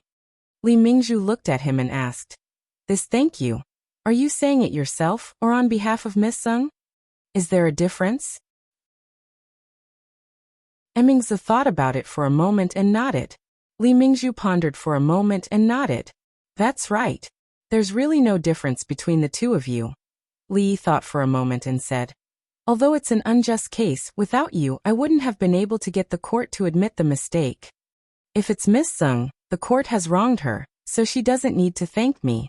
Emingzi looked at Li Yi calmly and said, If it's you, if it's me, I won't say it. Li Yi waved his hand and said, Between us, you should be the one thanking me. And if you really want to thank me, I'm afraid you won't be able to finish it in your lifetime. Emingzi crossed her arms in front of her chest and murmured, There's still a long lifetime. Li looked over. At this moment, he suddenly had the urge to call Mississippi Lu over and stand shoulder to shoulder with her. That way, it would be clear who won and who lost. When Li Yi saw Mississippi Lu, she was reading in her room. Mississippi Lu was reading a book. This was a phenomenon even rarer than the Antares guarding the heart. Other than those secret scrolls that only had pictures but no words, Li Yi had never seen her seriously read any book. Although Mississippi Lu was literate, she didn't know much. There were even 2 words in the green jade case that she didn't know. It was hard to imagine how she would remember to read something like the Analects of Confucius. She held the book in her hands and seemed to have encountered something she couldn't understand. Her brows furrowed and she quickly flipped through a few pages. Then, she quickly turned back and looked at it again and again. Finally, she grabbed the book impatiently and waved her hand. Only then did a relaxed expression appear on her face. Li Yi took the book that Mississippi Lu had thrown out the door and walked into the room to put it back. He asked, Why are you reading this kind of book? Mississippi Lu glanced at him and said, I'm just flipping through it casually. Li Yi knew that she was definitely not flipping through it casually, because on the table in her room, in addition to the Analects of Confucius, there were 2 other books, such as The Great University and The Doctrine of the Mean. At the very front was the latest edition of the Mingyue collection, which was compiled by those busybodies after sorting out the poems that he had thrown out. Since the Lantern Festival, the number of pages of this poetry collection had increased by 1. In addition to this book, there was also a thick notes on the Mingyue collection. He flipped through it casually and found that there were 17 or 18 notes on each poem. Those people really had nothing better to do. Mississippi Lou looked at the thick notes in his hand and raised her head to ask, "In your heart, is that Miss Zuamo really so perfect that you would praise her with more than a dozen poems?" There was no way to answer this question. At that time, the relationship between the two of them was still a pure relationship between a man and a woman. He had only given her these poems because he wanted to help her. He had never thought so much. But now, it seemed that every single one of them was a naked love poem. When these heavyweight poems were released, they praised her to the point that she was rare in the heavens and hard to find in the mortal world, like a fairy. Then the other fairy seemed to be a little unhappy. "Hey, you've changed your perfume today. What's the smell? It smells quite nice." Lee changed the topic without any trace. Mississippi Lou did not answer, and the atmosphere was a little awkward. "Well, I heard the news about Yangliuking in the palace today." Lee spoke again. He looked at her and asked, "Do you want to hear it?" "Not interested," Mississippi Lou said lightly, and then said, "But if you really want to tell me, I can reluctantly listen." "I don't really want to say it." Lee waved his hand and said, "Read your book first, I'll call you when it's time to eat." Instead of learning the good things, he actually learned to be arrogant from the Tsundere Lolita. The Tsundere Lolita was only arrogant now, but she became arrogant and reluctantly listened. When he walked to the door, Mississippi Lou's voice came again. "How about before we eat, I reluctantly teach you a few more moves?" Lee turned around and walked back. He said, "I feel that I've advanced too quickly recently. It's better to stabilize it so I won't learn anything new." Mississippi Lou looked at him and asked, "About her, what did Emingza say to you?" Speaking of the princess, Lee thought of something. He looked at her and said, "There's no rush for this. A few days ago, Sue taught me 2 moves. One of them I haven't figured out yet." Mississippi Lou's face showed a look of interest. "Which move?" Lee crossed his arms and said, "You first do what I do." A look of doubt appeared on Mississippi Lou's pretty face, but she still copied him and crossed her arms. She asked, "And then?" "That's it." Lee looked her up and down. He shook his head for the Princess Royal and said, "Just now, I suddenly figured it out." Chapter 886. The situation in the Wu Kingdom is different from ours. The current emperor of the Wu Kingdom killed his brother and father. He didn't get the throne with a proper reason, and didn't win the hearts of the people. He was despised by the scholars in the Wu Kingdom. Although he used force to clean up some of them, the whole Wu Kingdom was in great turmoil. Lee looked at Mississippi Lou and said slowly, "Today, more than half of the places in the Wu Kingdom are out of the control of the imperial court. Among them, there are forces loyal to the former emperor of the Wu Kingdom, and there are bandits who took advantage of the chaos. In short, the Wu Kingdom is in a mess, very messy." Princess Duanrong, who disappeared mysteriously after the emperor of the Wu Kingdom seized power, returned to the Wu Kingdom a year ago. She gathered a few generals who rebelled against the current imperial court, and also gathered a considerable force. They cleaned up the bandits who occupied the mountains and made themselves kings, and at the same time strengthened their force to fight against the imperial court. Lee looked into her eyes and said, "You don't have to worry too much. There are many people around your apprentice now. Although it's not possible to overthrow the entire imperial court, they can still protect themselves." "I see." Mississippi Lou nodded and turned to walk outside. "Where are you going?" Lee asked hurriedly. Although she didn't show anything in the past year, Mississippi Lou only taught her one precious apprentice with all her heart. How could she not care about her? If she were in the Wu Kingdom now, she would have already led the masters of the Lu League to break into the imperial palace and take the head of the emperor of the Wu Kingdom. Mississippi Lou turned around and said, "I'll go ask Chief Su what tricks he taught you 2 days ago." Li Yi's expression changed. This was more dangerous than her breaking into the imperial palace. He quickly walked in front of her and changed the topic. "Rui, do you remember the Taoist who followed us back from the Qi Kingdom?" "Of course I remember." Mississippi Lou glanced at him. She had only met a few grandmasters. How could she forget? "I heard from Su that the Taoist priest was about the same age as Su. but he looked like he was 2 generations younger than Sue. Do you know why? Mississippi Lou pursed her lips and said, "That's nothing. Taoist Kung Fu focuses on maintaining one's health. It has a certain effect of prolonging one's life and retaining one's youthfulness. That Taoist must be practicing a top-notch youth-retaining technique. I heard from my father before." As she said this, she seemed to recall something from the past. Her tone paused and her face darkened slightly. He was about the same age as Sue, but he looked so young. Li Yi had been eyeing old Taoist Yuan for a long time. His interest was immediately piqued and he hurriedly asked, "What? What did our father say?" Mississippi. Lu came back to her senses. She glared at him and said, "Who's with our father? What you said isn't right." Li looked at her and explained, "You and Rui are sisters. Your father is Rui's father. I'm Rui's husband. Rui's father is my father. In this way your father is my father. Besides, we're a family." Mississippi Lu did not argue with him. She waved her hand and interrupted him. "My father used to say, our father." Li Yi corrected her again. In the past, our father said that he had seen a Taoist priest who had cultivated the Taoist technique of retaining one's youth to the extreme. He had already lived for 60 years, but he still had the face of a young man. His appearance would not change until he died. Speaking of this, Mississippi Lu did not care at all. She changed the topic and said, "However, although this kung fu can maintain one's appearance, it doesn't help martial arts much. It also needs to buy all kinds of precious medicinal materials. Not to mention the time and effort it takes. The silver alone is not something ordinary people can afford. It's just a useless kung fu." Li Yi said indifferently, "We're not ordinary people.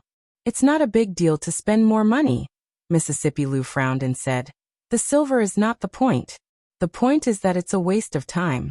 It's better to use it to learn some practical kung fu." Li Yi shook his head and said, "You can't say that. Rui, you're 19 years old this year. It's the most beautiful time of a woman's life. But can you guarantee that you'll still look like this in 10 or 20 years? Let's not talk about other things. In a few years, although you'll keep practicing kung fu and your figure won't change, wrinkles will appear on your face. Your skin will become loose and lose its luster. In a few years, you'll be old and your pearls will turn yellow." "Old and pearls turn yellow?" Mississippi Lu looked at him. Li Yi could hear the cracking of his knuckles. "Pretend I didn't say anything." Li Yi turned his head and walked away. As he walked he said, "If you think it's useless, then forget it. I'll let Rui practice. I'll let Xiaohuan practice too. By then you'll be the only one." Mississippi Lu leaped slightly and appeared in front of Li Yi. She asked calmly, "What if I'm the only one?" Li Yi walked around her and said softly, "Only you can experience the complete life of a woman. As a woman, who wouldn't want to remain young and beautiful forever? However, there was a price to pay for everything. Using a large amount of time to cultivate the Taoist youthful, but useless technique of retaining one's looks would affect one's martial arts path. But if she didn't learn it, her sister and Xiaohuan could keep their looks. After a few years, she would be the only one who would become old and withered. This was naturally something she couldn't tolerate." Mississippi Lu clenched her fists and looked at Li Yi, who was about to slip out of the door. She said in a low voice, "Come back." Mississippi Lu looked at him and asked, "Taoism's kung fu has never been taught to outsiders. Not to mention this kind of top-notch art of retaining youth. That Taoist Yuan is a grandmaster and has a high position in Taoism. Are you sure you can handle him?" Li Yi smiled and looked straight at her. He said, "In this world there's no one I can't handle." He could even handle a monk, let alone a Taoist. Although those people had no desires and only wanted to cultivate, it didn't mean they didn't care about anything. A few Taoist canons that didn't exist in this world pointed them to a few more paths of cultivation. It was just a useless secret manual. How could Taoist Yuan be reluctant to give it to them? With one more Taoist scripture, he would be able to impart all of his years of experience in practicing this technique. With one more book, he would have a consultant who would be at his beck and call in the future.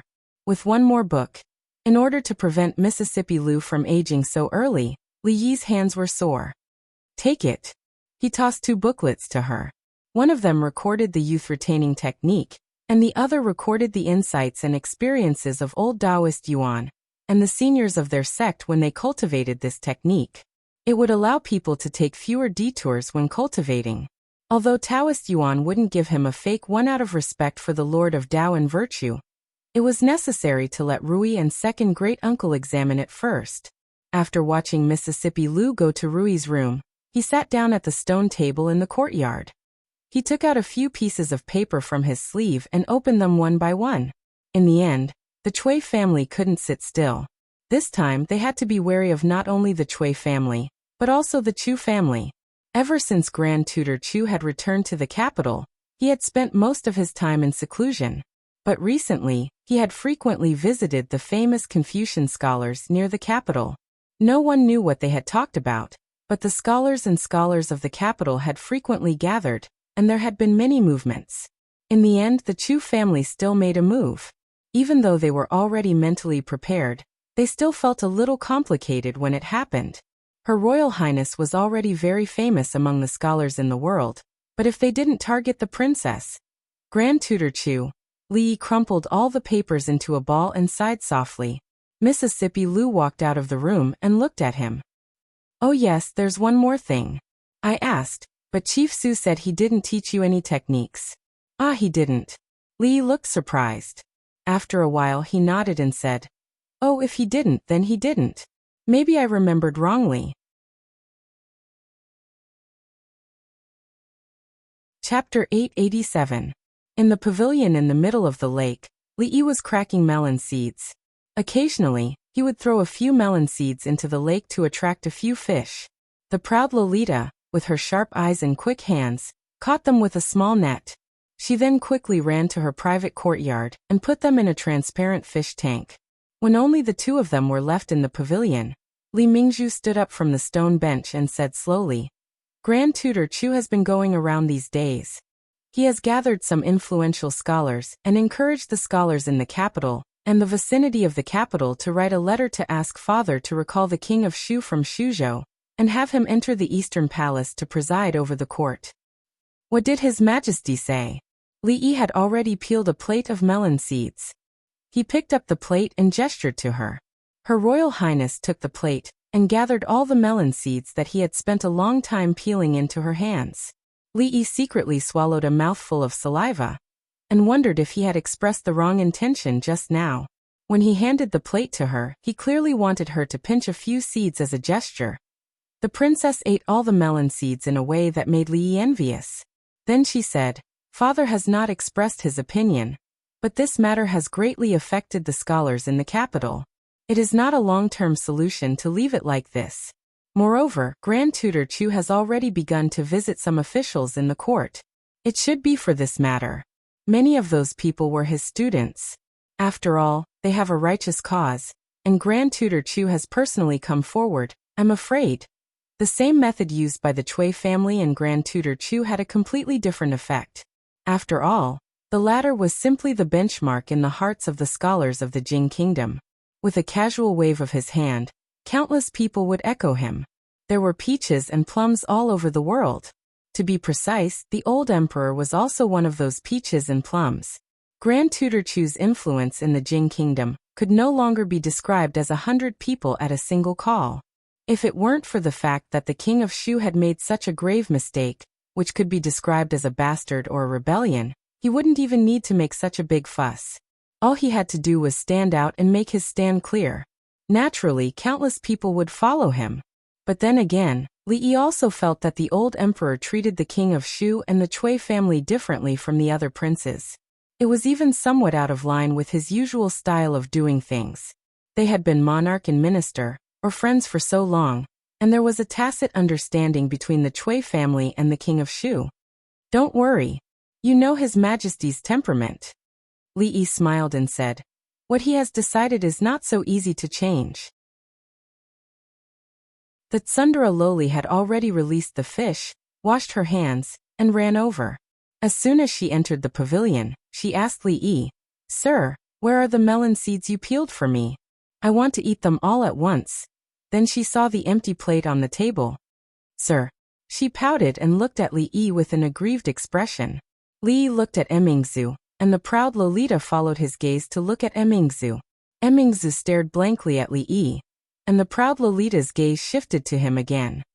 Sir, Li Yi helplessly pinched her face and said, Okay. I'll peel more for you right away. On a grassy slope across the lake, a figure crawling there finally put down the binoculars in his hands. Something's wrong. Something's wrong indeed. Li Xian hung the binoculars around his neck and slid down the slope. Through many long-distance observations, he could already confirm that Emingzu and Li Yi did not have the kind of relationship that he had always thought. They were using this relationship to cover up something that they did not want him to know. What was it that made Emingzu willing to put down her reputation? The fire of curiosity in his heart burned even more intensely. On the way back to the Academy of Sciences, he ordered a guard behind him. Bring me the person from yesterday. The guard responded. Not long after, a skinny old man was brought in. After walking into the room, the old man immediately bowed respectfully. This commoner greets your highness. Dispense with the formalities. Li Xian waved his hand and looked at him. He asked suspiciously, You said that you can guess what other people are saying by looking at their lips? The old man immediately said, Your Highness, this commoner has studied lip reading for decades. Although I can't say that I can guess everything correctly, I can roughly guess it. Teach me. Li Xian looked at him and said, Didn't you want to pass down your unique skill? I'll leave a place for you in the Academy of Sciences. The old man was stunned. He immediately knelt on the ground and said repeatedly, Thank you, Your Highness. Thank you, Your Highness. The Chu family. The middle-aged man helped the violently coughing Grand Tutor Chu back to his room. After a moment of hesitation, he said, Father, why don't you not go out for the next 2 days? You've just recovered from your cold. The doctor said that you should rest well at home. Since it's already begun, it can't be stopped. Grand Tutor Chu covered his mouth and coughed. How has Pinger been these days? The middle-aged man sighed. He locks himself in his room every day and doesn't say a word. But this makes me even more worried. Grand Tutor Chu turned to look in a certain direction and murmured, It's my fault. I've restrained him too much in the past. Everyone, let's not be restrained today. We won't go home until we're drunk. At the Cui family banquet, Cui Qingming faced the crowd and laughed. He then raised his cup and downed it in one gulp. Lord Grand Tutor is willing to help us. This time, we definitely won't lose. Lord Grand Tutor is still the best. We usually don't even get to see those great scholars, much less ask them to help us. This time, even His Majesty will have no choice but to agree to recall the King of Shu back to the capital. The letter of the people has been presented. Now we're just waiting for an opportunity. In these 2 years, the King of Shu's faction had suffered a series of blows. If they didn't do something to raise their morale, they would probably never be able to regain their confidence. And to them, what could be more important than helping the King of Shu return to the capital? Come, Brother Cui, let me toast you. The crowd repeatedly toasted Cui Qingming. Although he was the second son of the Cui family, during this period of time, the family head Cui Qingze had been depressed. Cui Qingming made all the decisions in the Cui family. Although he wasn't the family head, he was no different from the family head. In a corner of the banquet, Seng Shichen turned to look at someone beside him. Why aren't you drinking? Chen Chong shook his head. This wine doesn't have any taste. I think so too. Seng Shichen smiled and picked up a purple clay teapot. They drink wine, we drink tea. Qin family. After dinner, Qin Yan raised his head to look at the old man and asked, Lord Father, what Grand Tutor Chu said today? Qin Xiang glanced at the person below, who was engrossed in eating. He shook his head and said, My Qin family will not participate in this matter. Although the brothers of the Qin family who were officials in the court still had countless doubts, since their Lord Father had already spoken, they could only nod. On the way back to the room, the large man asked the Qin family's fifth master in surprise, Fifth master, who is that old man who came to our house today? Why does even the Prime Minister have to bow to him? The Qin family's fifth master explained, That is Grand Tutor Chu. When Lord Father was young, he was also his disciple. The large man still wanted to ask more, but the Qin family's fifth master's footsteps paused. Then he quickened his pace and walked to the door. Seeing a figure at the door, he asked in surprise, "Lord Father, why have you come?" "I couldn't sleep, so I took a walk." Qin Xiang shook his head and said, "It's getting late. You should rest early." The Qin family's fifth master nodded. Qin Xiang turned to leave, but his footsteps paused again. He turned his head and asked, "Here, what do you think of the current court? Didn't Father say that the current court has rarely been so clear in decades, and that I shouldn't listen to the nonsense of outsiders?" The Qin family's fifth master paused, then said, "Moreover, I'm not in the court, so I really can't see clearly." Qin Xiang raised his head to look at the dark clouds covering the night sky, where not a single star could be seen. He sighed and muttered, "The sky is about to change. I just can't see clearly." The proud Lolita, who had recently come to their house to freeload, frequently looked at her dazed husband and reminded him, "Sir, the meat in the pot is cooked." Li Yi came back to his senses. Looking at the slightly curled up lamb meat in the pot, he shook his head and said, "There's no rush. Let's wait for it to float up."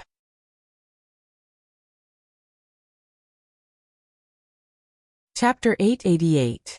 Led by Grand Tutor Chu, several famous scholars in the capital are no longer just asking for the King of Shu to return and take charge of the Eastern Palace. In the past 2 days, there have been rumors among the officials they influence that you are the sycophant who obstructed the peace talks between the Qi and Jing kingdoms, stirring up a foul atmosphere in the court. Li Yi didn't continue her words. Instead he asked, "Tomorrow is the 13th. How are the preparations going?" Emingzi nodded and said, "Father has already personally issued the edict. It can be announced at any time. You can arrange the time yourself." Then she frowned and looked at him. "If you really had any ideas, you should have told me in advance. Their target this time is you.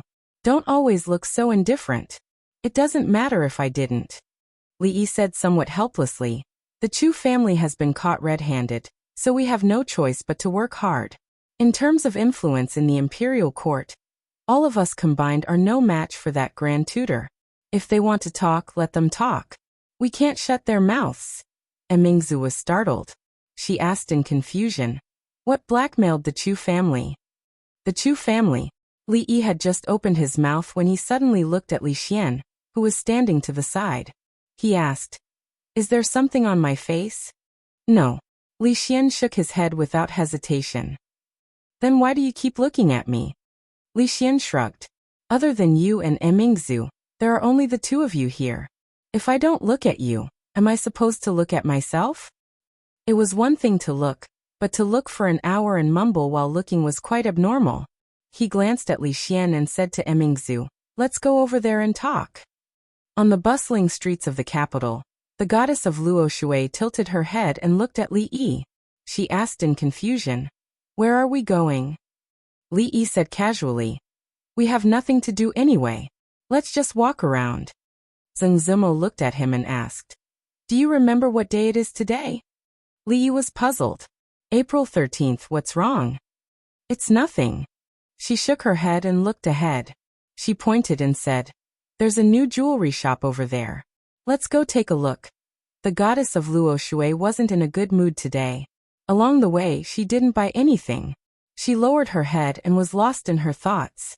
Only when the two of them were far away from the bustling city and there were fewer and fewer people around them, did she finally come back to her senses. She looked around and looked at Li Yi. She asked doubtfully, "Why did we walk here?" Li Yi raised his head and looked at the plaque above the gate, which read Zeng Residence. He held her hand and smiled. "Let's go in." Zheng Zimo's body almost subconsciously paused. This used to be the place she was most familiar with, but also the place she was most unfamiliar with. It had carried her sweetest and happiest memories, and was also the beginning of the longest nightmare she had ever had. She held Li Yi's hand tightly and looked back at him. Their eyes met for a moment. Then she turned back and let out a long sigh. She nodded and said, "Let's go." The two of them stepped on the stone steps.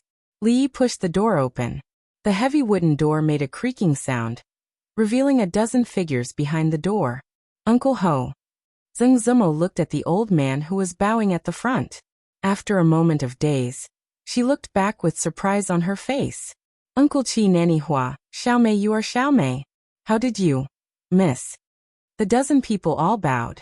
The old man at the front raised his head and said with a smile, Miss, welcome home. Her mind was blank. Holding Li Yi's hand, she was led into the Zeng residence by him. Only then did she realize that this place was completely different from the last 2 times she had been here. More than a decade ago, when she was still in the Zeng residence, there should be a stone pavilion on the left side of the garden. Whenever it rained, she didn't want to stay in the stuffy room. She would sit in the stone pavilion, watching the mist in the sky and listening to the pitter-patter of rain. She didn't see the stone pavilion the last 2 times she came to the Zeng residence. It must have been torn down. This time, it miraculously appeared in front of her eyes. Whether it was in the position or the direction it was facing, it was exactly the same as she remembered. The previous 2 times she saw a few small houses that didn't exist for more than a decade. They must have been built in recent years. This time, they disappeared as well, and an empty space under the wall reappeared. A long time ago, when the weather was fine, she would play shuttlecock with the maids in the Zeng residence. In the entire Zeng residence, she was the only one who could play shuttlecock without hitting the ground after 100 times. The decoration in the front hall was also very different from the last time. Tables, chairs, screens. These things began to overlap with the Zeng residence in her memory. This was the Zeng residence, the only Zeng residence in her heart. She looked at Li Yi and wanted to ask him something. However, Li Yi had already pulled her into his arms and whispered in her ear, "This is your birthday present. Do you like it?" Only then did she realize what he meant when he asked her, "Do you like it here?" The last time they came to the Zeng family's house, he asked her, "Do you like it here?" She didn't know how he got the Zeng residence from those people. She only knew that this was his birthday present for her, and that was enough. The imperial edict has arrived. A sharp and piercing voice suddenly rang out from outside. She hurriedly escaped from Li Yi's embrace and saw 2 fair-skinned, beardless men walking in. The eunuch glanced at them and said coldly, "His Majesty has an edict. Kneel and accept it." Whoosh. Other than Li Yi and Zeng Zumo, all the servants of the Zeng residence knelt on the ground and didn't dare to raise their heads in fear. Zeng Zumo was about to kneel as well, but Li Yi grabbed her wrist and glared at the eunuch. The eunuch shivered and immediately put on a smile that was uglier than crying. He quickly said, "Miss, you don't have to kneel. His Majesty specifically said that the court has wronged Sir Zeng. Miss, just stand and listen." He opened the edict and said in a loud voice, "The edict reads, the previous Minister of Revenue Zeng Shiji was loyal and dutiful. He worked hard and made great contributions. However, he was framed by a villain and the court misjudged him. Now that the investigation has been carried out, we should set things right. Reward the Zeng clan with 10,000 gold and 1,000 bolts of silk. The Zeng clan will be restored. Sir Zeng was wronged and will be posthumously conferred the title of Marquis of Loyalty." After reading it, he looked up anxiously and said, "Miss Zeng, please accept the edict." Seeing that she was standing there in a daze, Li Yi took the edict. The 2 eunuchs sighed in relief and left immediately. Li Yi held the imperial edict, looked at her, and said in a low voice, "The imperial edict begins with the imperial edict. It is meant to announce to the world that the Zeng family was wrongly accused, and the world will return their innocence to them." She looked up with tears in her eyes. This is also your..." Li Yi wiped away the tears at the corner of her eyes and said softly, "This is the second gift I'm giving you." As soon as he finished speaking, his lips were kissed by her. It wasn't a light touch like before. Her tongue pried open his teeth. Although the movement was jerky, it was wild and passionate like never before. The servants of the Zeng clan had already left. When Zeng Shichen came in, he happened to see this scene. Ahem. After standing there for a long time, he finally couldn't help but cough. Ah. The goddess of Luo Shui was like a frightened rabbit. She pushed Li Yi away in a hurry and clasped her hands together. She said helplessly, "Second uncle." Clang. Zeng Shichen felt like he was struck by lightning. The thing in his hand fell to the ground.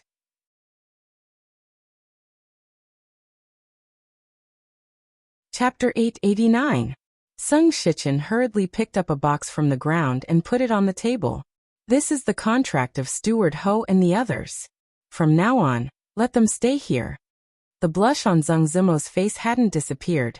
She lowered her head and didn't dare to look at anyone. Thank you, second uncle. Hearing this title again after so many years, Sung Shichen couldn't hide the joy on his face. He also let out a long sigh of relief. She was willing to call him second uncle, which meant that she had let go of the knot in her heart from 13 years ago. This was also the knot in his heart that he couldn't let go of for a long time. Then, I'll leave first. Sung Shichen looked at them, especially at Li Yi's face, for a long time. He then turned around and left, closing the door on his way out. The Luo Shui goddess still had her head down.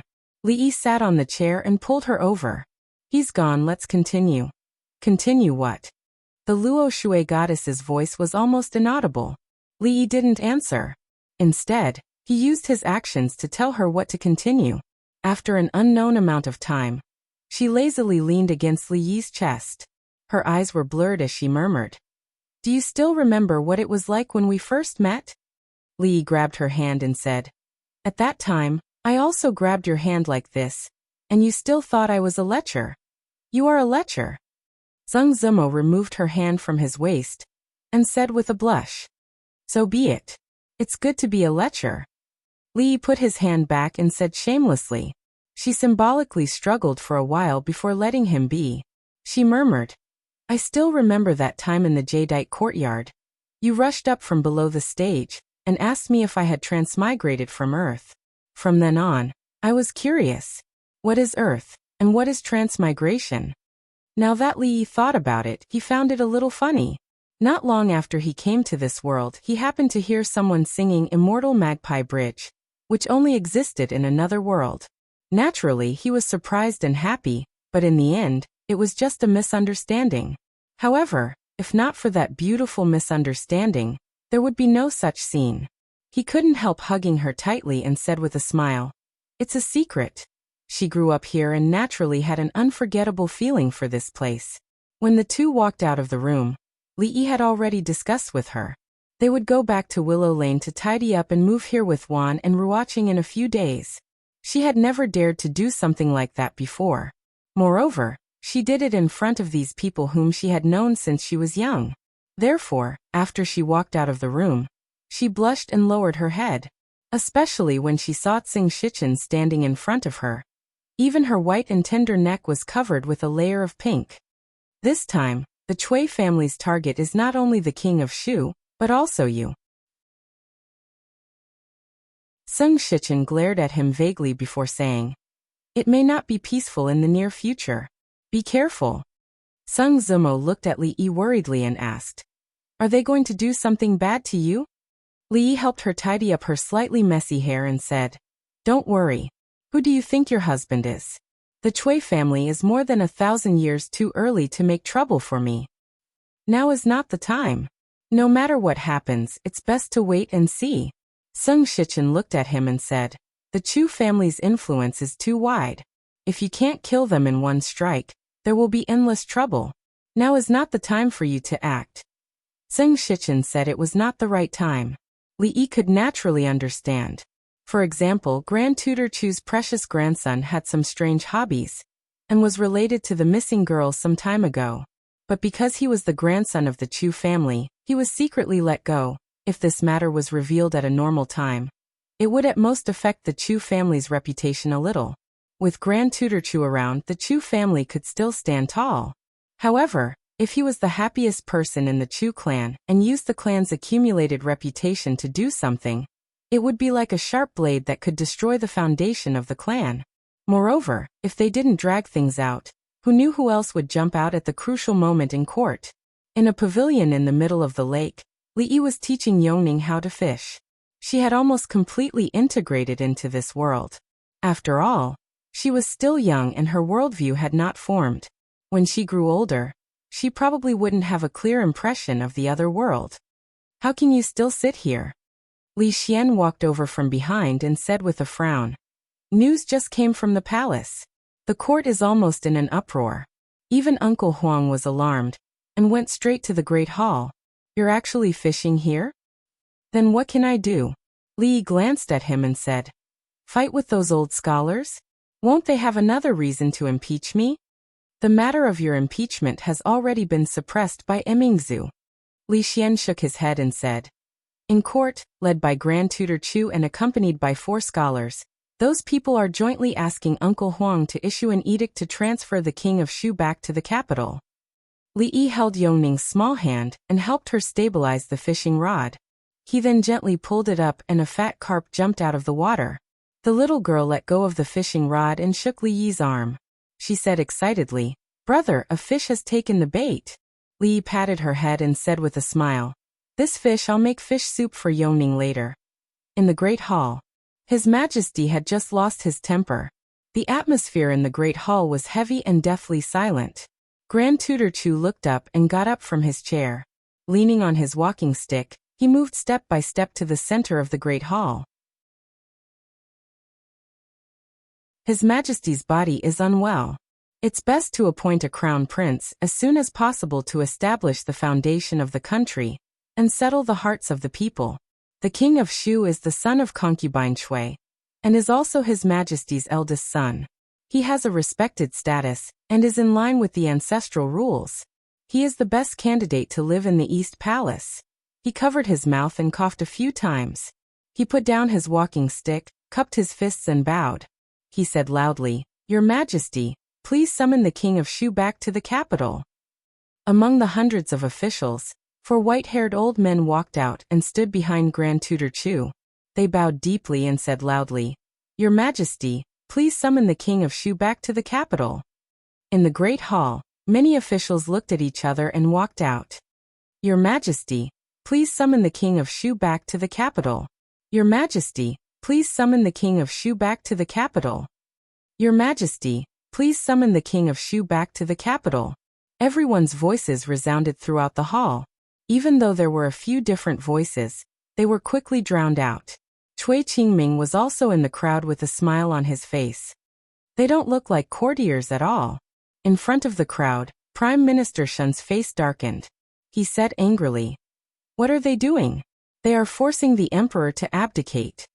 Seeing this, Qin Xiang shook his head with a complicated expression. Emperor Jing slowly rose from his throne and looked down. His gaze finally stopped on Grand Tutor Chu's face. His chest rose and fell slightly as he slowly said, Grand Tutor, are you forcing us? I dare not force your Majesty. Grand Tutor Chu lifted his head, his gaze calm. I'm doing this for the world, for the people of the Jing Kingdom, and for His Majesty. He tidied up his robe, knelt on the ground and said loudly, Your Majesty, please issue the decree. Your Majesty, please issue the decree. Your Majesty, please issue the decree. The sound waves grew louder and louder, as if they were going to overturn the roof of the Great Hall. Emperor Jing revealed a sorrowful expression. He pointed downwards and murmured, You all. Chengde immediately stepped forward and said anxiously, Your Majesty, the dragon's body is more important. Emingzu quickly walked over from the side and said, Bring Imperial Father to rest first. After a few eunuchs accompanied Emperor Jing and left, she walked down the steps and looked at Grand Tutor Chu and asked, Grand Tutor, how long are you going to kneel for? Grand Tutor Chu raised his head and said expressionlessly, As long as His Majesty does not issue the decree, this old man will not get up.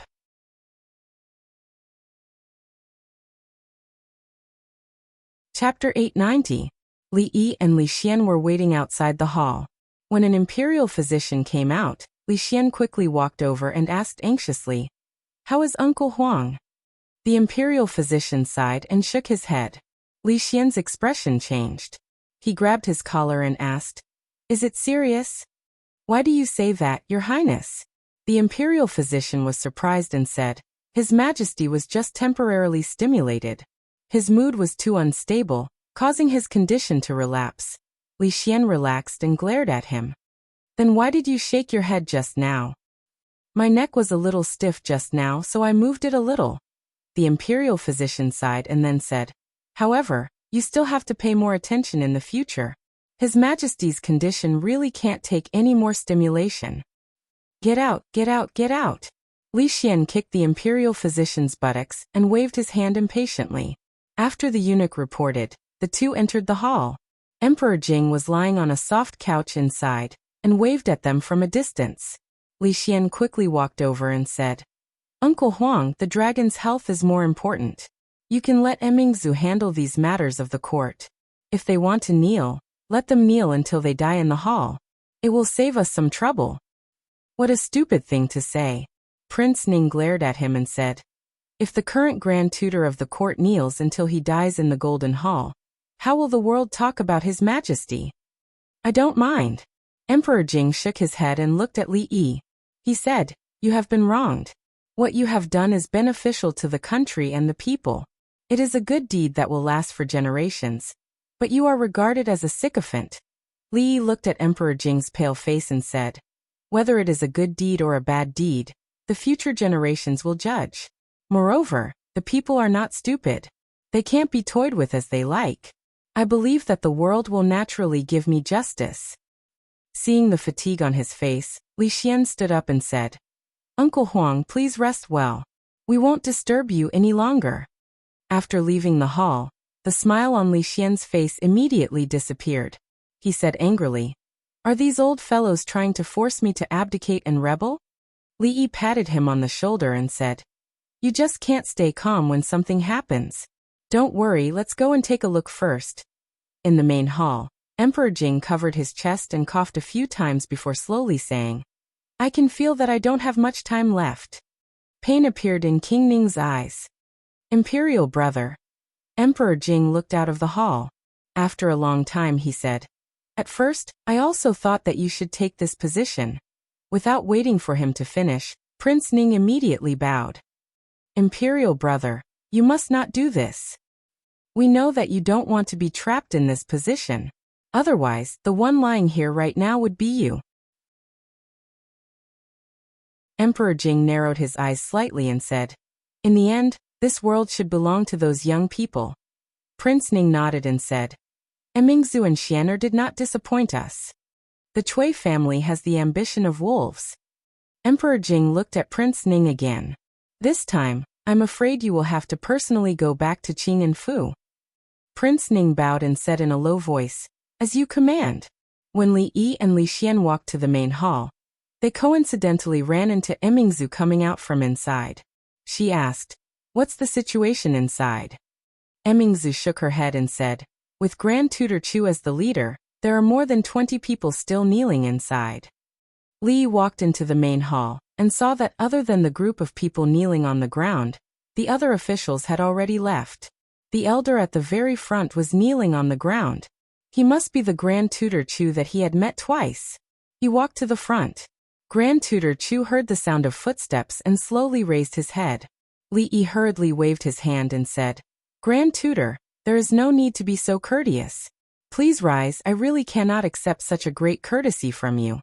How dare you? How dare you?" Before Grand Tutor Chu could speak, a series of harsh voices came from behind him. The four scholars looked at him angrily. The officials of the court behind him all shrank their necks and did not say a word. Grand Tutor Chu's expression was calm as he lightly said, "I kneel for the world and the ancestral system. When the emperor is ill, the Eastern Palace should be established to stabilize the court and the people. This is the rule set by the ancestors. Do you really want to be a treacherous official who disregards the ancestral system and causes trouble for the world? Such a heavy crime. This junior can't afford to bear it." Li shook his head and bent down. In a small voice he said, "I am only worried that your grandson, a young man in the prime of his youth, will injure his legs if he kneels for too long. Grand Tutor, you are already so old. If something bad happens to you and you collapse, I presume that official Cui, who does not wish to reveal his name, will be very sad?" The old man looked at him, and his gaze suddenly froze. "What did you say?" Li looked at him and asked. "Forming a clique for personal gain and pressuring the emperor in the Golden Palace. Is this the righteousness that Grand Tutor, as a scholar of the Jing Kingdom?" Grand Tutor Chu's gaze slightly froze. He coldly said, "My righteousness is not for you to judge. Grand Tutor's reputation is illustrious. Naturally, I cannot judge. Li once again lowered his voice and slowly said, I wonder if those women who have been trampled upon by your grandson, who have been seriously injured in both body and mind, can be judged. You. Grand Tutor Chu's expression changed. He stood up shakily with the help of his walking stick and pointed it at Fan Xian. In a trembling voice he said, You traitor, don't you dare sully the Chu family's clean name. The Chu family's clean name for 100 years is not easy to obtain. Grand Tutor, please reconsider. Don't casually use it to gamble. Li shook his head and turned to leave. The people in the hall looked at the dazed Grand Tutor Chu and looked at each other. An old man finally could not help but ask, Grand Tutor? Grand Tutor Chu waved his hand and said, Get up. We will discuss this matter at length when we return. Watching the people leave the hall from afar, Li Xian asked in confusion, What did you say to that old man? Li Yi watched the group leave and said, I told him that the old man's body is weak, and that kneeling for too long is not good for his health. That's all? What else? Li Yi shook his head and said, This is for his own good. If he still does not listen, then he can only blame himself. Li Xian shook his head and said resolutely, Impossible. That old man is as stubborn as a rock. Let alone kneeling until his legs are broken. Even if he kneels to death, he will not easily compromise. Li Yi waved his hand and said, Fine. Actually, I told him that His Highness said that if they do not get up, they will all be beheaded and hung at the palace gates as lanterns. The Chu family will be exterminated. The men will be exiled and the women will be sold to the brothels. They will not be allowed to sleep without receiving 100 customers a day. Just ask him if he is afraid. Li Xian was stunned and murmured, Isn't this too cruel? Li Yi patted his shoulder again and said, If you are not so cruel, they will not be afraid. Outside the palace gates, Cui Qingming slowly followed behind Grand Tutor Chu and said, Don't worry, Grand Tutor. All the evidence of that incident has already been destroyed. What he said is nothing more than slanderous slander and framing others. No matter what he does now, even if he finds those women and points them out, people will only think that he is desperate and will not be able to do anything. His eyes flickered and he said firmly, Now that the situation has been decided, as long as Grand Tutor puts in a little more effort, the great event will be possible.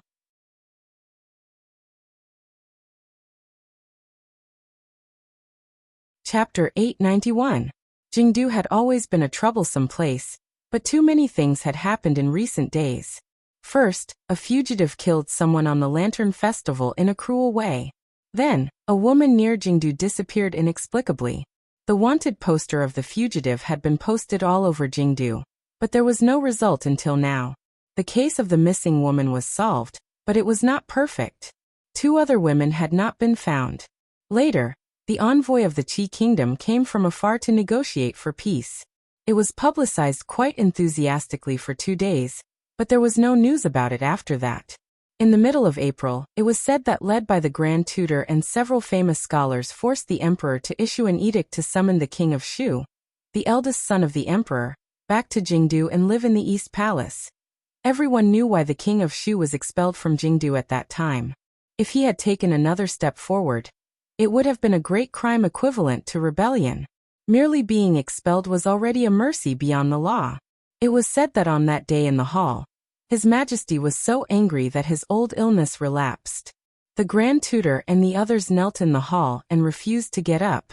They did not know what happened after that. In any case, the imperial edict to summon the king of Shu back had not been issued. However, it was faintly heard that the Grand Tutor Chu and those scholars were going to carry out some activities to clean up the side of the emperor, aiming at the Minister of Honor, Li Yi, County Marquis Li, who was the most favored by the emperor. Everyone knew that County Marquis Li and the princess had done a lot of good things for the world, and helped many people live a good life. However, this kind of thing was planned by the scholars in the upper class. They couldn't participate in it at all. Of course, they wouldn't participate in it. After all, this matter was led by the Grand Tutor, who was like a saint in the hearts of the people. Even those who were very firm in heart couldn't help but be shaken when thinking of this. This was a game between the bigwigs, and they could only watch from afar. What was strange was that no matter how the opponents slandered, County Marquis Li didn't do anything, which made it difficult for countless people to guess. After all, this matter didn't only involve himself. Even the officials and forces in Jingdu who had some relations with him were greatly affected because of this matter. In the government office of the capital, County Magistrate Lu was having a headache because of a street fight. Fighting was just a small matter, but when the people involved in the fight, one was a member of the Cui family, and the other was just a commoner, and the Cui family was not in the right, the matter was a little difficult to deal with. In front of the hall, an old man revealed a smile and said, "Hee, Lord Lu, how should this case be judged? Please quickly give us a definite answer. My young master will have a banquet in a while." County Magistrate Lu couldn't remember when was the last time someone talked to him like this in the court. Could it be that this housekeeper of the Cui residence thought that since Lord Li was at a disadvantage, the Cui family could be more arrogant in the capital? He looked at the disdainful young man standing in the middle of the hall, waved his hand and said, "Fighting in the street, disregarding the law. You will be punished with 10 strokes of the cane and driven out of the county government." In the court, the young man's expression changed, and he shouted, "How dare you?" The old man was startled, and his face also became gloomy. He said in a low voice, "Lord Lu, don't forget who my young master is, and don't forget who you are." What a coincidence. I'm not afraid of threats at all, especially threats from your Cui family. County Magistrate Lu smiled and said, "This man disturbed the court and dared to threaten me. For the sake of your age, I won't beat him. Just throw him out as well." Seeing the government runners drag the two people out, the smile on his face gradually disappeared. He clenched his fists, looked at the sky, and murmured, "Lord Li, what are you thinking?"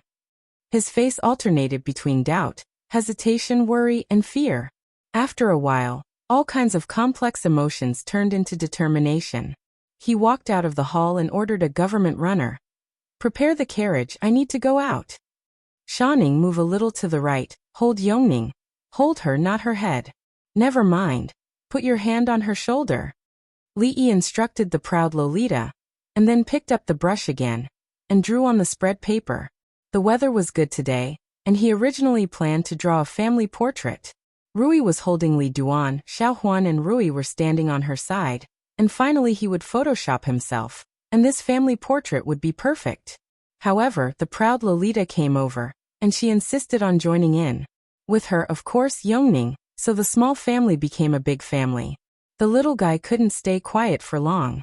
After a while he started to cry and make a fuss. Rui had to coax him. Fortunately, her part had been finished. As long as he added others, it would not be difficult for him. After finishing the painting, he sent the proud Lolita and Yongning to play, and then he had time to lie in the yard, enjoying a moment of peace. Not long after he closed his eyes, a pair of hands appeared on his shoulders, gently massaging him. Ru Yi's voice was soft. "I've heard about the things that are spreading outside."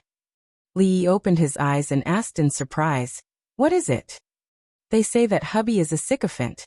Li Yi sighed and said, "I thought I hid it well, but I never expected them to see through me. In fact, from a certain point of view, Old Man Chu and company were right.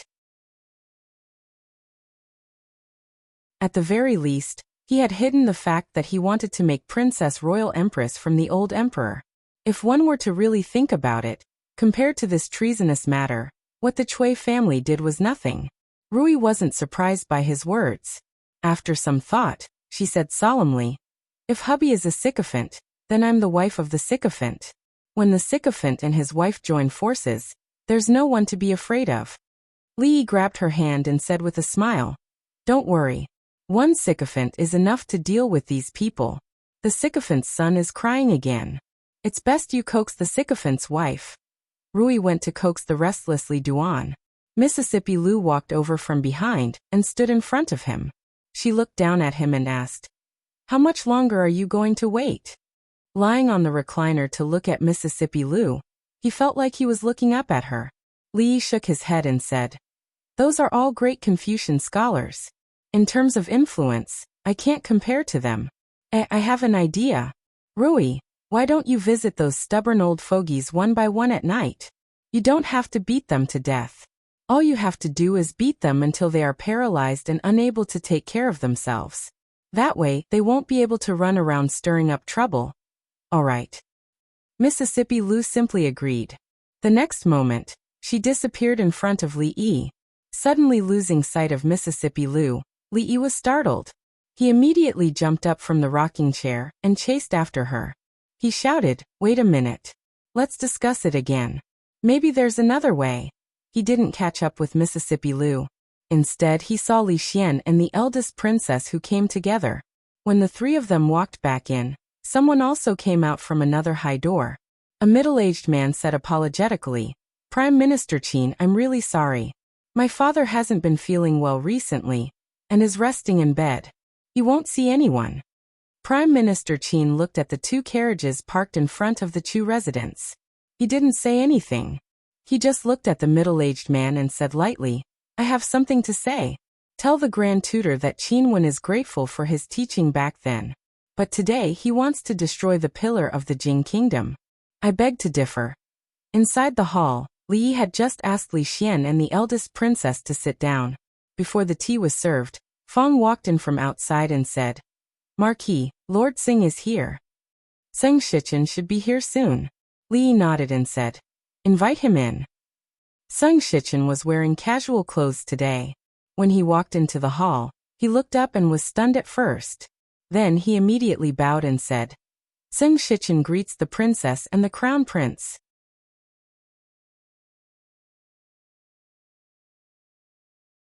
Chapter 892.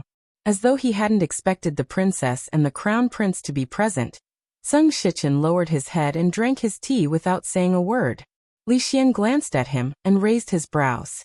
"Sir, is there something you need?" Li Yi waved his hand and said, "Ignore Lord Zheng for now. Speak your mind." Li Xian looked at him before looking at Zheng Shichen. He seemed to understand something before he frowned and asked, "You actually asked me what I need? Don't you know why we're here?" Li Yi shook his head. "Why? Let me make this clear. If the Academy of Sciences runs out of funds, don't look for me. Look for Emingzu to borrow it. My family has high expenses. She can't even spend her money." Purge the emperor's side. Li Xian slapped the table and said, "That old man Chu has taken the lead to purge the emperor's side on behalf of Uncle Huang. He wants to get rid of the sycophants, but you're still sitting here drinking tea?"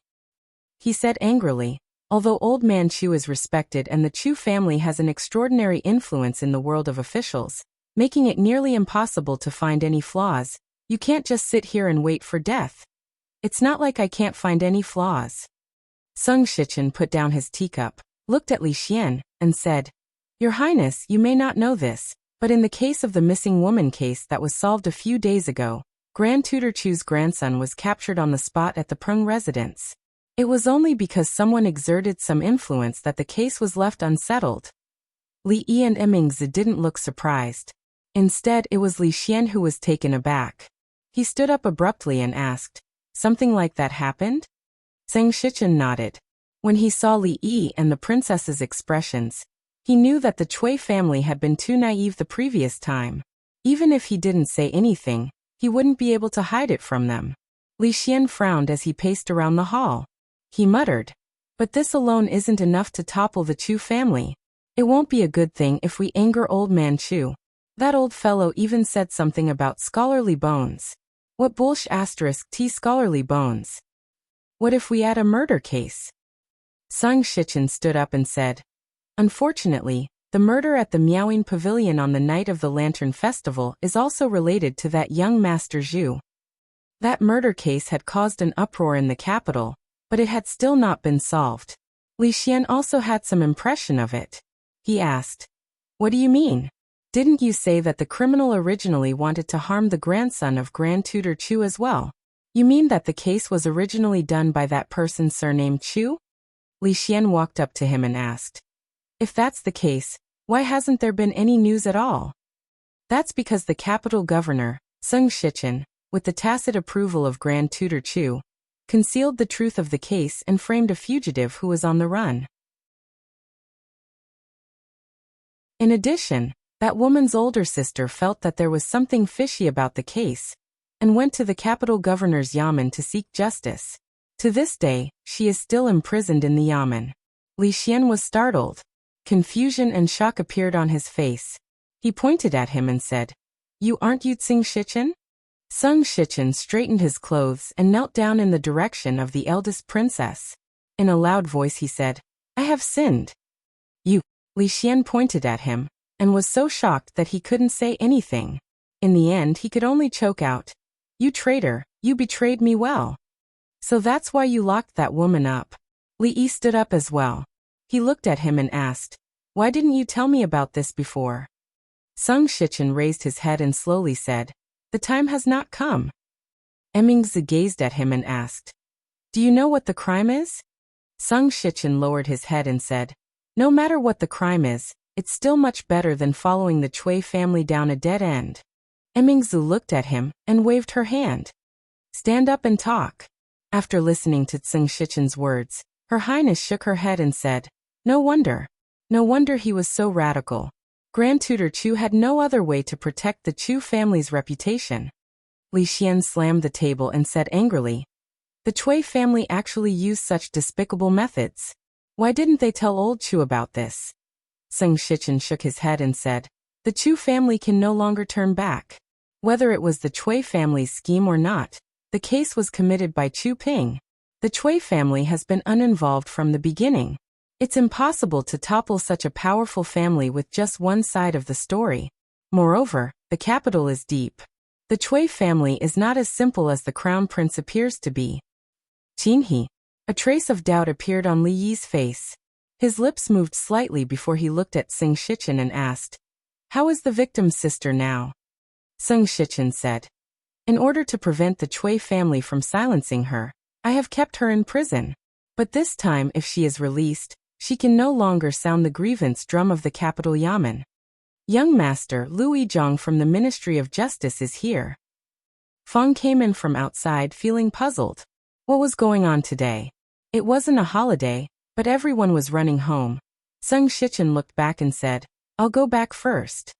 If anything happens, I'll get someone to contact you." Li nodded and waved at Feng. He said, "Send Lord Sing out through the back door." Lord Li. After Lu Yizhong entered, he first bowed to Li Yi. Just as he was about to speak, a voice rang in his ear. "Do you only have eyes for Lord Li?" Lu Yizhong was startled. When he saw the two people behind Li Yi, he immediately bowed and said, "Greetings, Your Highness Crown Prince." When he looked up again, his mouth opened, but he didn't know if he should speak. Li Yi waved his hand and said, "It's fine." The princess and crown prince are on the same side. "Tell me, how's the investigation of the case?" Lu Yizhong nodded and said, "The two missing women have been confirmed to have nothing to do with the Prung family. In the process of investigating the case, I unexpectedly found that the number of missing women in the capital region in the past 2 years has far exceeded the previous years. But the places where they went missing before were relatively scattered, involving more than a dozen counties. The number of missing people in each county is not large, but if you add them up, it is an extremely terrifying number." Li Yi frowned slightly. "There are so many people, but there's no clue at all?" Lu Yizhong shook his head and said, "All the clues were inexplicably cut off after extending to the capital. Until now, there has been no useful discovery, and there is no direct evidence that these are related to the Cui family." Li Xian looked at him in surprise and asked, "You suspect that the Cui family is also involved in the business of abducting women and selling women?" "I don't know." Li Yi shook his head and said, "Whether or not it has anything to do with the Cui family, we should always try our best to find the two missing women. Otherwise, this case will not be over." He turned his head to look at Lu Yizhong and said, "You continue to follow up on this case. Then this subordinate will go back first." Lu Yizhong nodded. After a few steps, a trace of hesitation appeared on his face. He then turned his head and said, "Milord, you can deal with those rotten scholars with all your strength. There is no need to pay attention to the Cui family." Li Xian looked at Lu Yizhong's back as he left, then turned his head and said, "Why do I feel that there is a hidden meaning in his words?" Li Yi looked at him in surprise. "You can hear the hidden meaning in his words?" Without waiting for Li Xian to reply, Feng walked in with a surprised expression. He looked at Li Yi and said, "Young master, someone has come again." It is the old man called Prime Minister Qin who came last time. Li Xian and Emingzu looked at each other.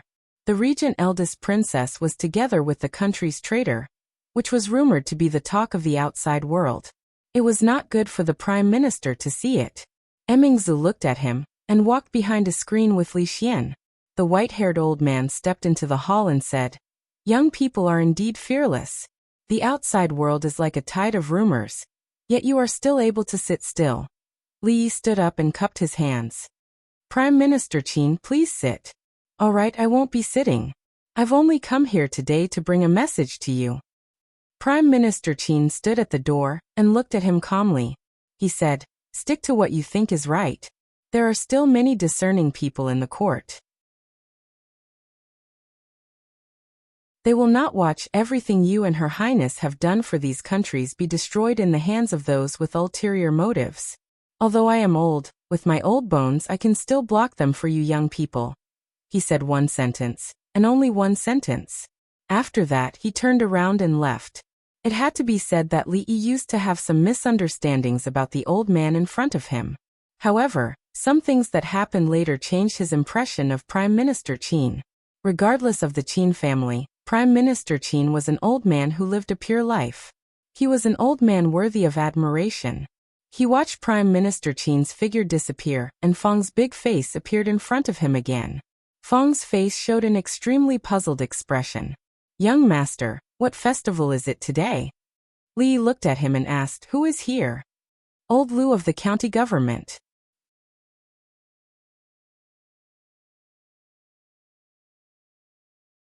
Chapter 893. County Magistrate Lu must have had a hard time these days. He must have been under a lot of pressure from all sides. "Have a seat, Lord Lu." After he walked into the hall, Li stretched out his hand and turned to Feng. "Go make a cup of tea for Lord Lu." County Magistrate Lu sat down uneasily. Seeing the teacups on the table, he was slightly stunned. There were some guests just now.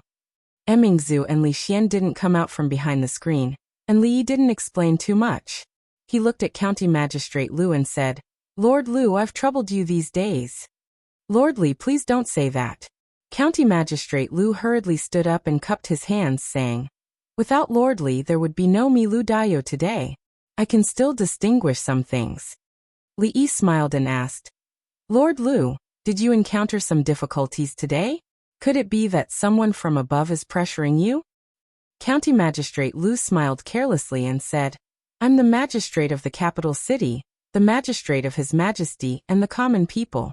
Other people and other things have nothing to do with me." He looked at Li Yi and asked, "I wonder if Lord Li still remembers this lowly official's friend?" Li Yi was stunned. He thought for a moment and asked, "Lord Lu, are you talking about the friend of the single-eyelid parents?" Lu Dayo nodded and said, "Yes." Obviously, old Lu hadn't completely let go of this matter. Li Yi picked up the teacup and took a sip, indicating him to continue. He looked solemn and asked, "Lord Li, I'll ask you again, is it really impossible for parents with single eyelid to give birth to children with double eyelid?" Li shook his head and said, "I know it may be hard for Lord Lu to accept this matter, but this is indeed the law of nature, which has almost never changed since ancient times." County Magistrate Lu looked at Li Yi with hesitation on his face again. Finally, he made up his mind and said, "To be honest, the person I'm talking about is not my friend." He had used this trick countless times, but he never thought that the person was a friend of County Magistrate Lu. Li put down the teacup, sighed and said, "In fact, I have known it for a long time." This time, it was County Magistrate Lu's turn to be shocked. He looked at Li Yi and asked in disbelief, "Lord Li, you also know that the King of Shu is not His Majesty's biological son?" He finally breathed a sigh of relief in his heart. If Lord Li had failed in the confrontation with the Cui family, his fate would not have been any better. Losing his official hat would have been a light punishment, and he might even have been killed. However, this matter was too important, and his life could be in danger at every turn. If it wasn't for his trust in Lord Li, unless it was a matter of life and death, he would definitely bury this secret in his heart forever. Unexpectedly, Lord Li had already known about this matter. "What did you say?" Li looked at him in a daze and asked, "Isn't your friend with single eyelids you?" County Magistrate Lu was surprised and said, "How could my friend be me?" "You mean His Majesty." Li reached out a hand and motioned him to stop talking. He rubbed the area between his eyebrows and tried to recall something in his mind. The old emperor had single eyelids, which was right. The king of Shu had double eyelids, which he also remembered very clearly. Imperial concubine Shui, Imperial concubine Shui. The key was Imperial concubine Shui. He had only met Imperial concubine Shui a few times, and most of the time was at night, so he really couldn't remember clearly. Clang. The screen on one side of the lobby fell to the ground, making a heavy sound. Seeing the two people coming out from behind the screen, County Magistrate Lu trembled and his legs suddenly became a little weak. Your Highness." Li Yi stood up and looked at Emingzu, who was walking over, and asked, "Do you remember whether Imperial concubine Shui has double eyelids or single eyelids?" Mingzhu's expression was a little absent-minded. After a moment, her eyes focused again. She looked at him and said slowly, "In the Jing Kingdom, double eyelids are considered beautiful. Imperial concubines are also required to have double eyelids." At that time, the Chui family was powerful in the imperial court. Only they could make an exception to send a woman with single eyelids into the palace and promote her to the position of imperial concubine. Li didn't quite understand those people who would cut their bodies for double eyelids. Single eyelids and double eyelids had their own beauty. He didn't expect that the imperial concubines with single eyelids would be discriminated against in the selection of imperial concubines. It really shouldn't be. However, the key point of the problem now was not the problem of discrimination at all. It was a big problem. How could it be? How could it be? Li Xian shook his head repeatedly. The imperial palace was so strict and the imperial concubine was so noble. How could she do such a thing? Moreover, neither the Chui family nor imperial concubine Chui had any reason to do so. A hint of anger appeared on Li Xian's face as he said, "The Chui family has committed a heinous crime. They have committed such a heinous crime. Yet they are still stirring up trouble in the imperial court. I must report this matter to Uncle Huang." "No, no." Li Yi and Emingzi spoke almost at the same time. "You." Li Xian stared at them with his eyes wide open. "Why?" This matter was related to the reputation of the imperial family. It was a crime punishable by extermination. Once it was investigated, not only the Chui family, but anyone who had anything to do with the Chui family would not be able to escape. Those people had forced the emperor to summon the king of Shu back to the capital. They had become traitors who wanted to steal the country. It was good enough that they could protect themselves. How could they still be in the mood to clean up the side of the emperor? Emingzi didn't bother to pay attention to him. Li Yi glanced at him and asked, "What do you think His Majesty will do if he hears such news in his current condition?" Li Xian heard this and immediately fell silent. There was no doubt that if Uncle Emperor knew about this, the Chui family would definitely be destroyed. A large number of people in the capital would also die. But what about Uncle Emperor himself? The imperial physician had repeatedly warned that Uncle Emperor's body could no longer be stimulated. If he knew that the Chui family and imperial concubine Chui had done such a thing, the consequences would be unimaginable. "We can't let Uncle Emperor know about this." Li Xian nodded and said, "What about you? If you let the Chui family go, how will you deal with those people?" Li shook his head and said, "You don't have to worry about this matter. I have my own way." Li Xian looked at County Magistrate Lu and suddenly said, "This matter is related to the reputation of the imperial family. Even if we have to investigate it, we can't make it public. The fewer people who know about it, the better." Li Yi sighed, and also looked at County Magistrate Lu. He murmured, "Only dead people can keep secrets." County Magistrate Lu's face was pale. He wanted to stand up, but he directly collapsed on the chair. When he walked out of the gate of the Li family, he still felt a little weak in his legs. He looked at the man beside him and said, "Brother Fong, help me a little." Fong held his arm and looked him up and down. He said with some disdain, "Old Lu, you should exercise more. Don't keep me guessing. What's your way?" In the hall, Emingzi frowned and looked at him. She said, Chu Ping is Chu Ping, and the Chu family is the Chu family. Even if we expose these two cases, we may not be able to shake the Chu family. Don't underestimate the Chu family's position in the hearts of the officials and people. Whether we can shake them or not depends on our skills.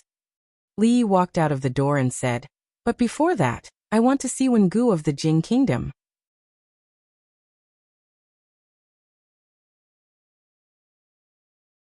Chapter 894. The capital of the Jing Kingdom was the most prosperous and affluent place in the Jing Kingdom. It was also the holy land in the hearts of scholars in the Jing Kingdom. There were many wealthy families and great scholars here. Countless scholars in the Jing Kingdom flocked to this place. Compared to the places outside the capital region, there were undoubtedly more opportunities here. In the private garden of a famous scholar in the capital, dozens of young scholars were scattered around the garden in groups of 3 to 5, chatting and laughing with each other. Somewhere a young man in green frowned and said, "No matter how I look at it, Lord Li doesn't look like a treacherous official. Think about it, he has done so much for our Jing Kingdom in the past few years. Even you and I have benefited a lot from him. How did he become a treacherous official? He has repeatedly tried to stop the King of Shu from entering the capital, and obstructed His Majesty from assigning the position of the Eastern Palace. He must have some kind of wild ambition." The eyes of the person beside him flashed, and he shook his head. "You don't even trust the Grand Tutor and the great scholars?" Hearing this, the young scholar's face quickly showed hesitation. In other places in the garden, people's conversations were also limited to the matter of purging the emperor's side that had caused an uproar. The King of Shu is the legitimate crown prince. It is in line with the ancestral system and ethical principles. Although the eldest princess is as talented as a man, she is a woman after all. It is not a solution to go on like this. He thinks that he can interfere with the selection of the crown prince by relying on His Majesty's favor. If he isn't a treacherous official, what is? This kind of treacherous official usually doesn't have a good ending. In a pavilion in the garden, 2 old men were sitting opposite each other and playing chess. After the old man with the white piece put down a piece, he said, "Brother Chu has never cared about these court affairs. Why is he so radical this time? Strange, strange." The old man with the black piece picked up a piece and thought for a moment before putting it down. He said, "Not to mention that Brother Chu is a little strange. The position of the Eastern Palace should not be left empty. It is the right way for the eldest prince to enter the Eastern Palace. How can the court affairs be controlled by a woman for so long?" "Pa!" The old man holding the white chess piece suddenly put down the chess piece and said angrily, "Women taking over the government. Her Majesty's move is really stupid. The Women's Union, the Women's College, look at what she has done. What a mess." A few days ago, I visited an old friend. That old friend's granddaughter actually told me that the teachers of the Women's College told them that it was impossible for parents with single eyelids to have children with double eyelids. That's utter nonsense. His Majesty and Imperial Consort Cui both have single eyelids. I've seen the King of Shu with my own eyes. He clearly has double eyelids. His tone was resentful. When I'm done with this part, I'll definitely submit a memorial to the Women's College. Let's focus on the matter at hand first. However, the elder did not pay much attention to what he said. After placing down another black chess piece, he smiled and said, "Brother Zhao, you've lost. Although the Zheng family's mansion is big, it's not a good idea for you to live here all the time." Li looked at drunken Mo and asked, "Why don't you just move over? Whenever you miss this place, you can come back and stay for a few days." She shook her head and said, "I won't leave Sister Ruoqing behind." Li comforted her. "Who said you two should separate? When the time comes, Ruoqing will move over together, and you two can still live together. That's nothing. Even if you agree, Sister Ruoqing won't." She tilted her head and looked at Ruoqing. "Don't you think so, Sister Ruoqing?" Wan Ruoqing just smiled and did not answer. Li looked at her and said, "All right, but the old madam has been talking about you for a long time. Let's pick a time, and I'll take you to see her." "Ah, the old madam of the Li family?" Her expression immediately became a little flustered. Li nodded and said, "If you don't go, I'll have to bring the old madam to see you." This matter, She stood up, and the panic and nervousness on her face were even more obvious. She stammered, I haven't brushed my teeth today. Seeing her run into the room in a panic, Li could only shake his head. He understood her concerns, and it was not good to force her on such a matter. After she left, the smile on Ruoqing's face gradually faded. She looked at him with some worry and said, I've heard the rumors outside. Mrs. Chen also asked me to bring you a message. Don't have a direct conflict with those people. Has the matter really reached such a serious point? Don't worry, it's just a small trouble. It will be solved soon. Li Yi stood up and looked at the closed door. He estimated that it would take a long time for drunken Mo to brush her teeth this time. After saying goodbye to Xiaotsui, he looked at Wan Ruoqing and said, Let's go out for a walk. It was early May, and the weather was not very hot. Out of the Zeng mansion, Wan Ruoqing comforted him. Drunken Mo should still be a little worried. I've been persuading her these days. I think after a few days she will agree to move over. Li Yi tilted his head, looked at her, and asked, What about you? Me. Wan Ruoqing was stunned and said, After all, I've lived here for a long time. I'm still used to Willow Lane. I'll probably move back there. The house is too big, and it's always a little lonely with only a few people living there. It won't be lonely if there are more people. When walking to the door of the brothel, Li Yi smiled and said, You go in first. I have something to do. In a moment, forget it. Let's talk about it later. Wan Ruoqing looked at him and asked, Will you come back in a moment? Depends. Li Yi wanted to say that he would see how it went. Seeing her look at him, he swallowed the words that were in his throat and nodded. Come here. On the street, the sloppy old man limped behind him, but his speed was not slow. He shook his head and said, When you're young, you do what you think in your heart. It's better to regret now than to lament when you're old. Li Yi looked at his legs and said, You go to second uncle every day, but you can't beat him. Why bother? What do young people know? The sloppy old man curled his lips disdainfully and said, If I meet Taoist nun again now, I can let her use one hand. Li Yi stopped before the guru finished bragging, because they had arrived at the Chu family. The gatekeeper of the Chu family was very polite. When he saw the young man and the old man, he asked them very politely if they had an invitation. When he learned that they did not, he also politely told them that the grand tutor was meeting some old friends today, and would not see any guests. If they did not have an invitation, they should come back another day. Li Yi smiled and said, Please inform them that I'm here to visit the grand tutor. If the grand tutor really doesn't want to see us, we can leave. The gatekeeper saw that the young man in front of him was extraordinary. Although the old man behind him was not very agile, his eyes were very scary. He could not figure out their identity and said, Wait a minute, I'll go inform them. However, it's not certain whether the grand tutor will see you or not. Ningchen. He murmured the name and quickly ran in. Somewhere in the capital, two figures walked out of a brothel. Hearing the gossip of the people around them, the middle-aged man turned his head and asked the man beside him. Some people in the capital say that Sir Li is a pillar of the court, and some say that he is a traitor. Wu'er, what do you think? I don't know. I'm not very familiar with Sir Li. The man beside him shook his head, thought for a moment and said, However, I still think that Sir Li has been wronged. The middle-aged man looked at the crowd and murmured, Since he has been wronged, why doesn't he respond to the rumors in the capital and the fights in the court? Wu'er sighed and said, Who knows? Don't worry. The middle-aged man patted him on the shoulder and said with a smile, Sir Li is a hero of his generation. These clowns won't last long in front of him. We have to believe in him.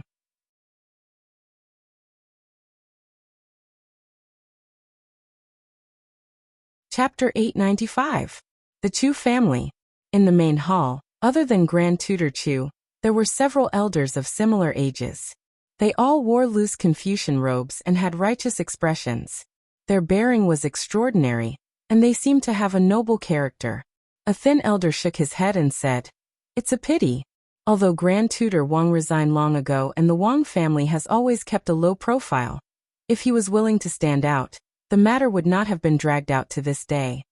Another elder with a serious expression sighed and said, Grand Tutor Wang, I once personally went to invite him, but he tactfully refused.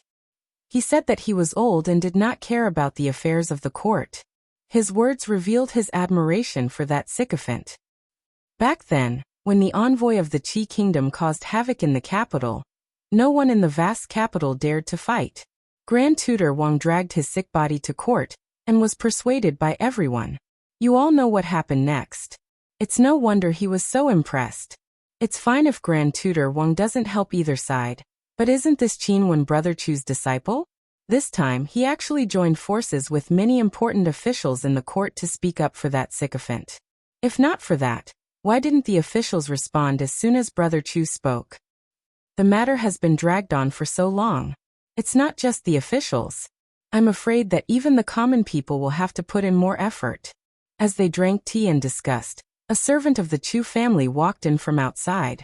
He walked to Grand Tutor Chu's side and whispered a few words. Ningchen? Grand Tutor Chu frowned slightly.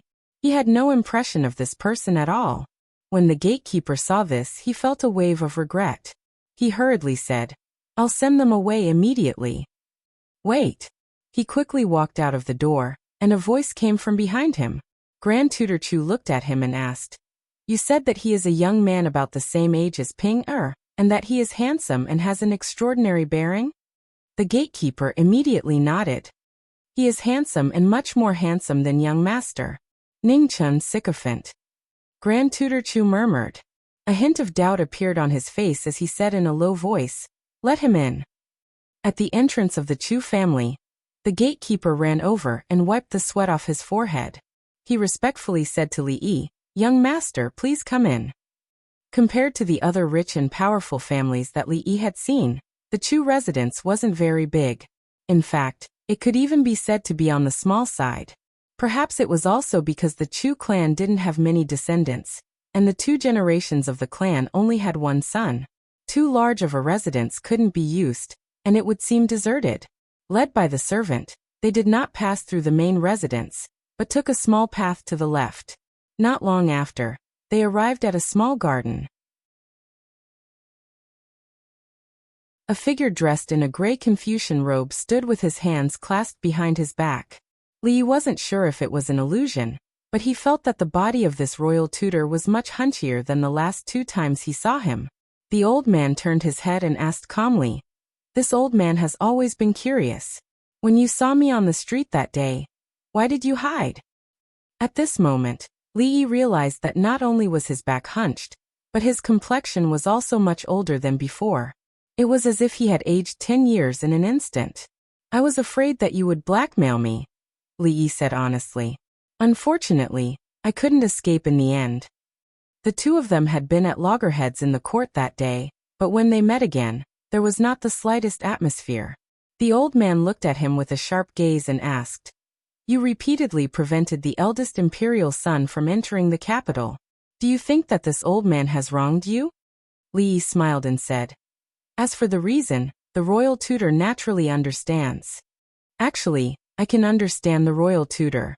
Li gazed at the neatly trimmed flower garden to the side and slowly said, The Chu clan has been a clean stream among the scholars of the Jing kingdom for many generations. They represent righteousness and righteousness.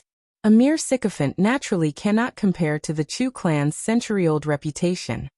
Royal Tutor Chu's expression was calm, but his fists, which were hidden in his sleeves, were tightly clenched. His veins were bulging. I know that Cui Qingming used some shameful methods to get hold of the Chu clan's weakness. Li shook his head and continued. Your grandson deserves it, but the Chu clan should not be implicated.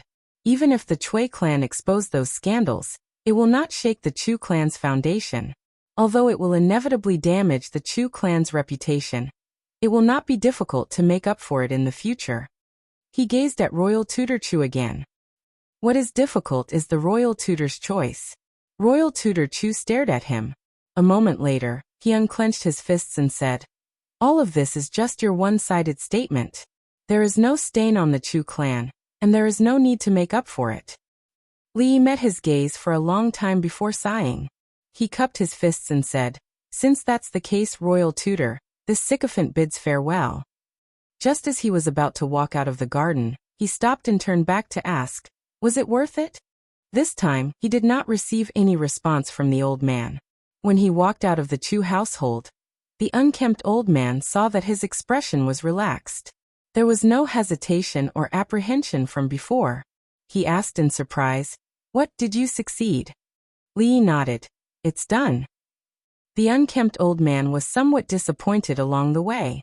He thought he could watch a great show, but from the looks of it, there wasn't much hope.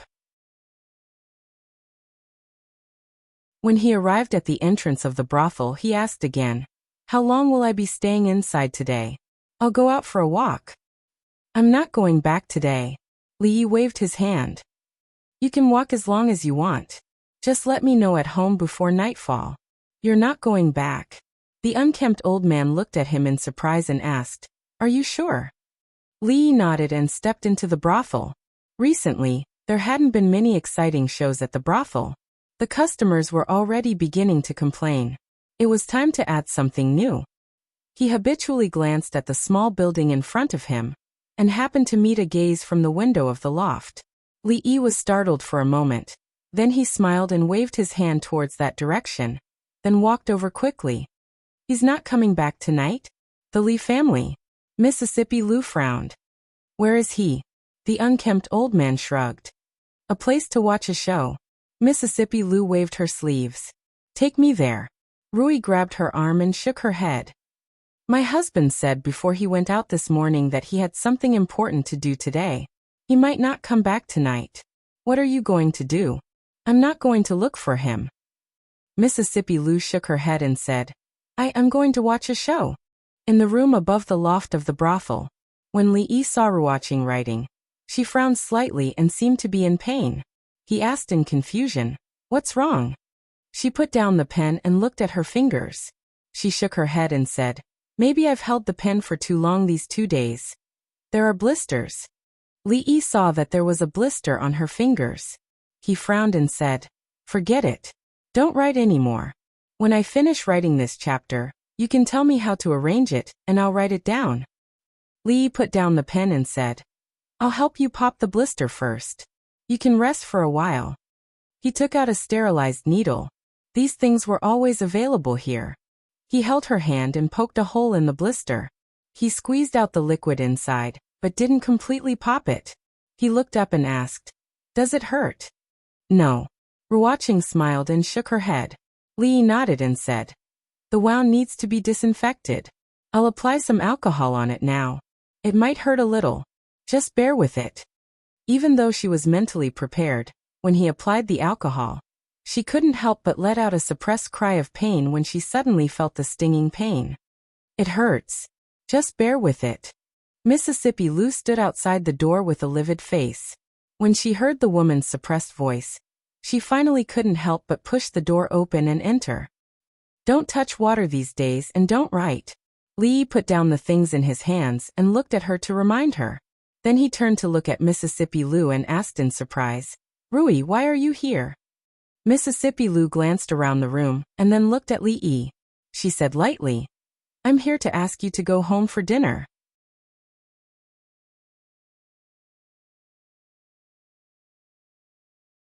Chapter 896.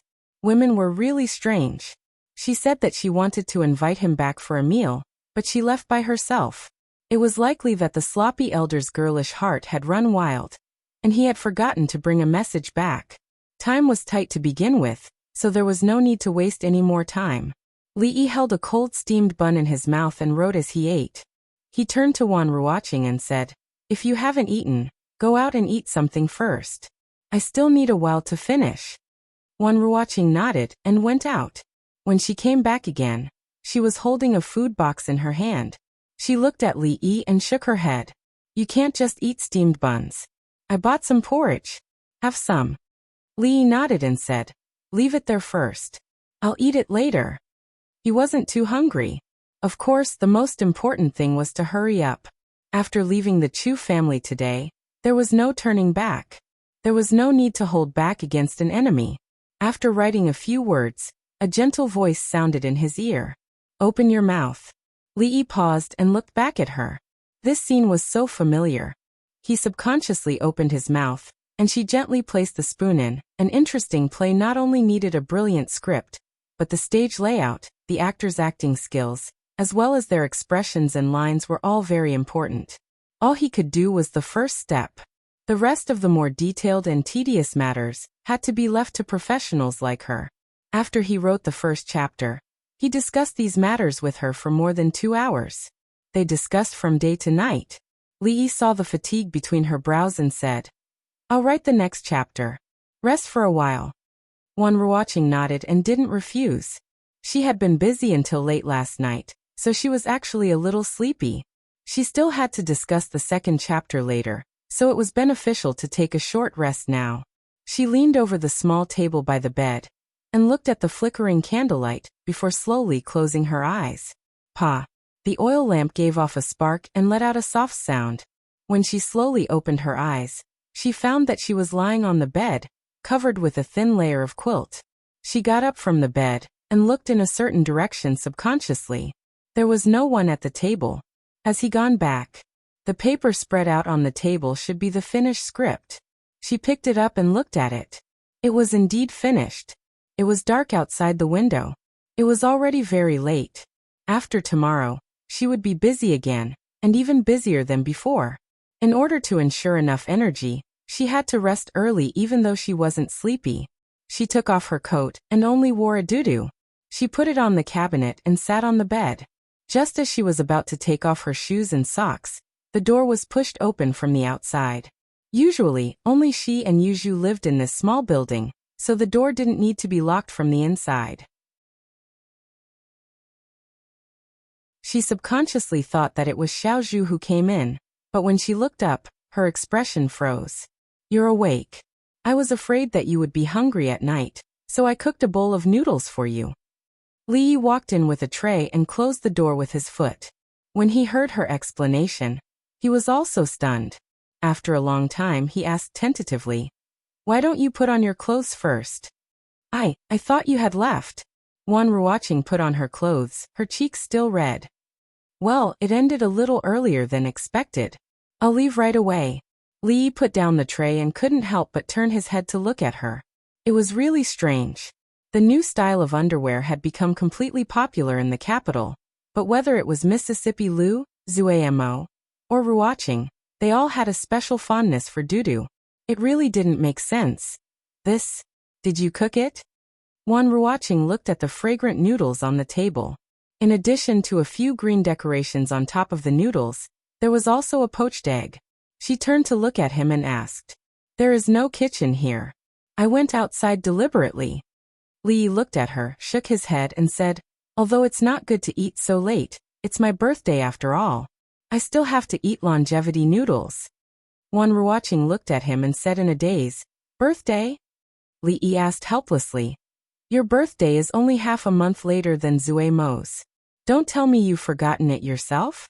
Her face was a little red. She sat at the table and ate the noodles. Li walked over and opened the window. In the distant night sky, the first light bloomed. Then there were 2, 10, 100 and countless. Wan Ruoqing held her chopsticks and looked out of the window absent-mindedly. The fireworks illuminated half of the sky. On the street not far from the window, there were countless exclamations. From her direction, he stood at the place where the fireworks were the most brilliant, smiling and waving at her. Li didn't stay out all night. If he really had a long talk with Ruoqing all night, it was very likely that Mississippi Lu would come over in the middle of the night to ask him to go back for dinner. What's more, in the next few days, Ruoqing would be very busy and needed enough time to rest. At the very least, it was not good for a man and a woman to be alone in a room. If it was spread out, it would ruin the girl's reputation. If she couldn't get married in the future, it would be great. Even so, when he returned home, it was after midnight. There was no light in the whole house. Rui and the child should have fallen asleep long ago. He groped his way to the study, but he didn't turn on the light. He walked to the bed, lay down, and slept in his clothes. When he stretched out his hand to pull the quilt, his palm touched a very soft place. He subconsciously squeezed it, and a cold voice seemed to ring in his ear. "Take your hand away." It didn't seem like it, but it was. Li turned over and got out of bed. Looking at Mississippi Lu, who sat up on the bed, he said in surprise, "Why are you sleeping here?" When he asked this question, he realized that he had asked a nonsense question. Recently, Mississippi Lu had abandoned martial arts for literature. She studied hard every day and even occupied his study. Most of the time, she read until late at night. It was not a difficult thing to understand that she slept here at night. A tiger's butt should not be touched, let alone a tigress' butt. Li hid the hand behind his back and took a few steps back, always alert for sword light beside the bed. When he retreated to the door, he saw that there was no movement beside the bed. He thought for a while and asked again, "If I go to sleep now, I will definitely disturb the child. The guest room is not cleaned. If you sleep here, where should I sleep? Your room?" Finally, there was some movement beside the bed. Mississippi Lu got out of bed. Although Li could feel two eyes in the dark, which made him feel guilty, Mississippi Lu didn't mention what had happened just now. She walked straight past him and left the study. He closed the door and went back to the bed to lie down. A familiar light fragrance lingered in his nose. After being stunned for a while, he murmured, "Is there a difference?" Since the capital entered summer, the weather became hot and dry, and the situation was also restless. In the court, the two forces led by Grand Tutor Chu and Prime Minister Qin had new changes every day. The common people were also affected a lot. Rumors were everywhere. However, County Marquis Li, who was at the heart of the struggle, was as still as a mountain from beginning to end. He didn't make any response or reaction to it, which made everyone puzzled. Of course, although this matter affected the hearts of the common people, the affairs of the court and the debate between loyalty and treachery were too far away from them. It was not an easy choice to believe in the famous Grand Tutor Chu, or Lord Li, who had done a lot of good things for the common people. Compared with this matter, the new play that had been promoted in the brothel since a few days ago was obviously much closer to them. That new play had a trial screening in only one brothel in the capital today. Even if the brothel was already full of people, the guests who didn't buy tickets in advance could only stand outside the door and sigh. The spectators who were lucky enough to buy tickets were naturally complacent. In the dark theater, only the lights around the stage were on. They didn't wait long. The stage curtain was opened, and a faintly discernible voice floated into their ears. "Flowers will bloom again, but people will never be young again. There is no need to be rich and powerful. Peace and happiness are immortals." The curtain was completely opened, and an old woman in cotton clothes with a bent body appeared on the stage. The old woman took a few steps forward and introduced, "I'm Granny Kai from Chuzhou City. We are the family of 3. Unfortunately, my husband has passed away, and he only has one child, who is 8 years older than me. I have 2 children and my family is quite rich. Here is Scholar Do." The ordinary opening was the original routine of a common play, but because of the overwhelming promotion in the brothel, at this moment, people were still looking forward to the play.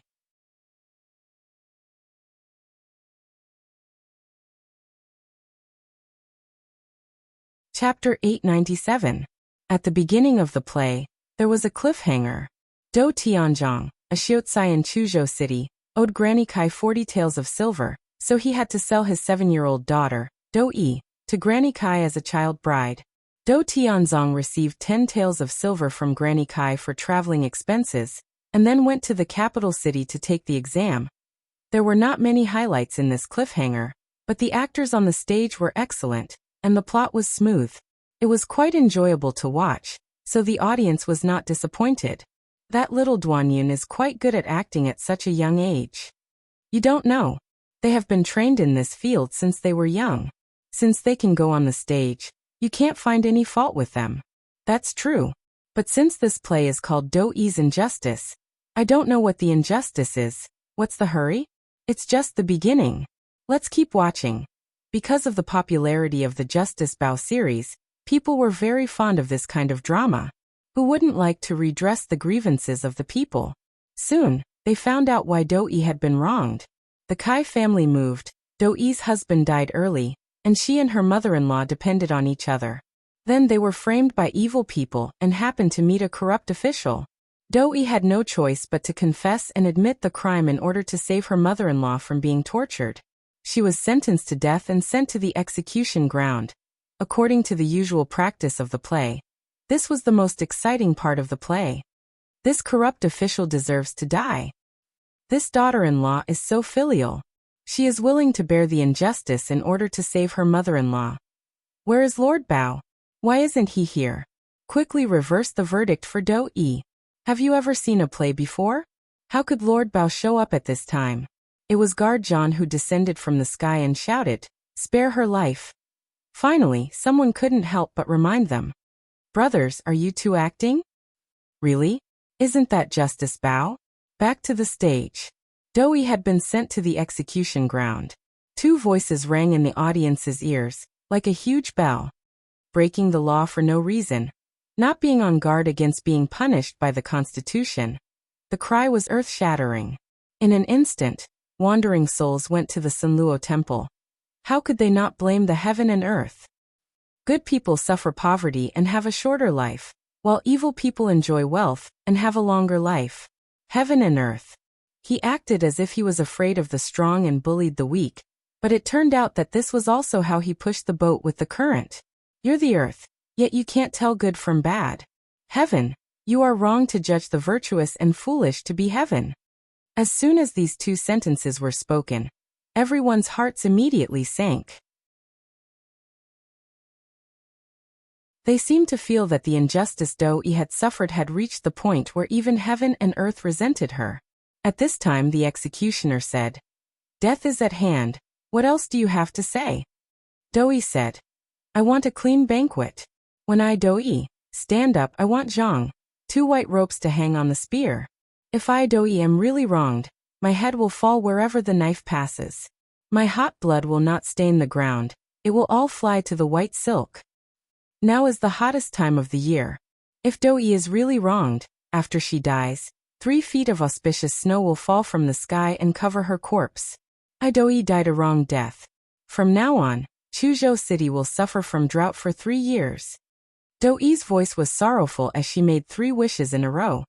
Blood stains the white silk, blood splatters in June, 3 years of drought. The crowd was silent, and no one was talking anymore. The executioner shouted angrily, "The time has come, execute her." In the middle of the stage, the executioner swung the knife down, and Dou-yi fell to the ground. Her blood sprayed into the air, and splashed on the white silk. At this moment, more than half of the people in the audience couldn't help but stand up.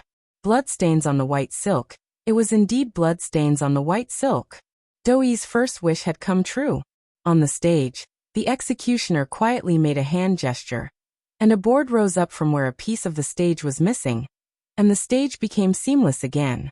Right at this moment, someone below suddenly shivered and murmured, "Why do I feel that the surroundings are chilly?"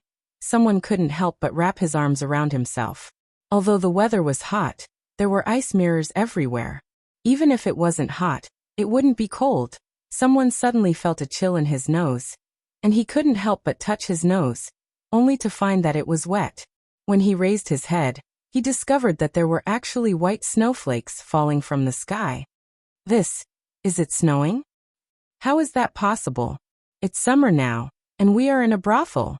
Above everyone's heads on the thick beam, someone was standing there, gently shaking the bamboo basket in his hand, and extremely fine ice shards were scattered down from above. When everyone looked back to the stage, Dou-yi's body had already been buried under the snow. As the tragic music became clearer, the lines of the opera surfaced in everyone's mind. I don't want half a star of blood spilled in the mortal world, it's all in the air. If I have a heart full of resentment, I will feel the 6 ice flowers roll like a brocade, so that my body won't be revealed. I Dou-yi died an unjust death. From now on, Chuzhou City will suffer a drought for 3 years. This time, there was no bodyguard John, no Justice Bao, and Dou-yi was executed. The vows she made before her death were fulfilled one by one. Blood splashed on the white silk, and snow fell in June. According to common sense, this was impossible. Even heaven and earth were touched by her grievances, and her wish was fulfilled. 3 years later, Dou-yi's father, Dou Tianzong, would reverse the verdict for her and clear her name. However, at this moment, the atmosphere in the brothel was getting out of control.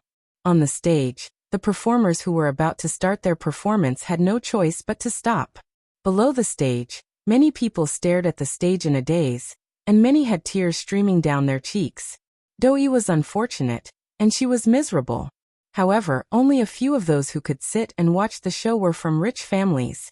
Their status was not much higher than Doi's, and they were also bullied by all kinds of evil forces. This was Doi's injustice, and it was also their injustice. The show could no longer go on, so the manager of the brothel announced that the last twist of Doi's injustice would be postponed. When the audience walked out of the brothel, they felt that the scorching sun was not as hot as it used to be. Instead, they felt a chill down their spines. They were sweating, but it was cold sweat.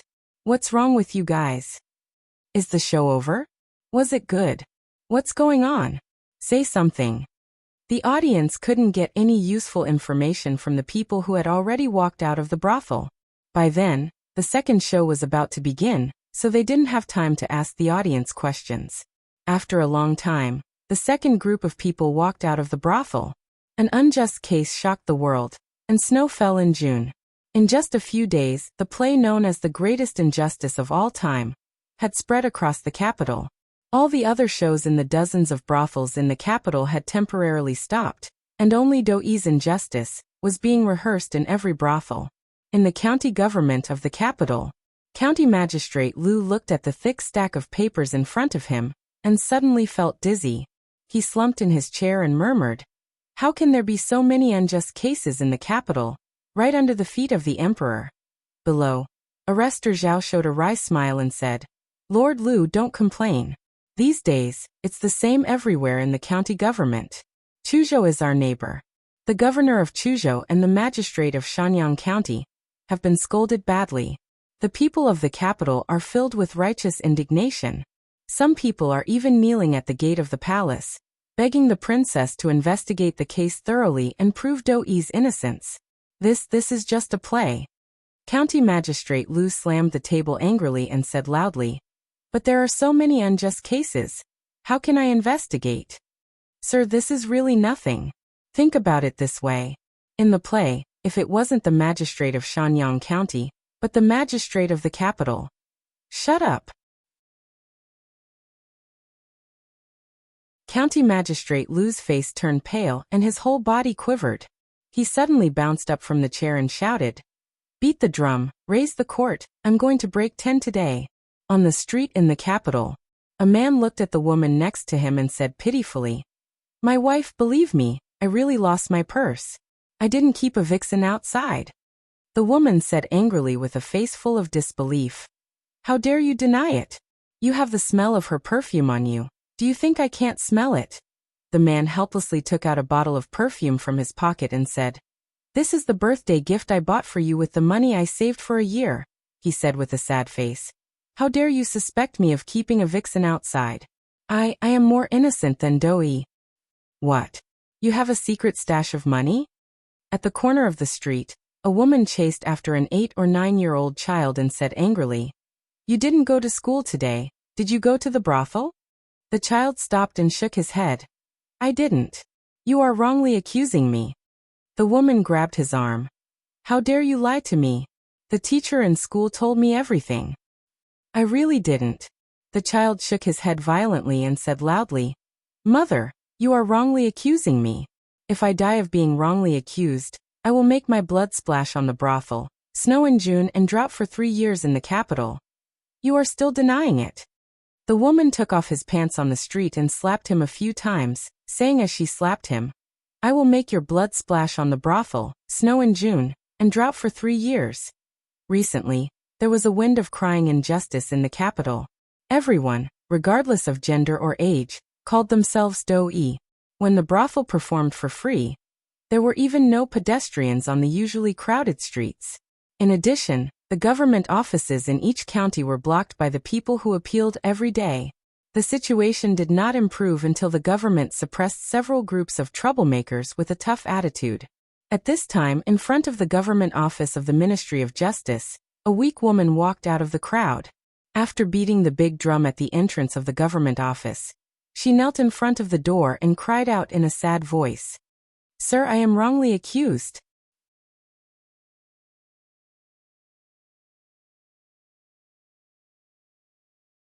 Chapter 898.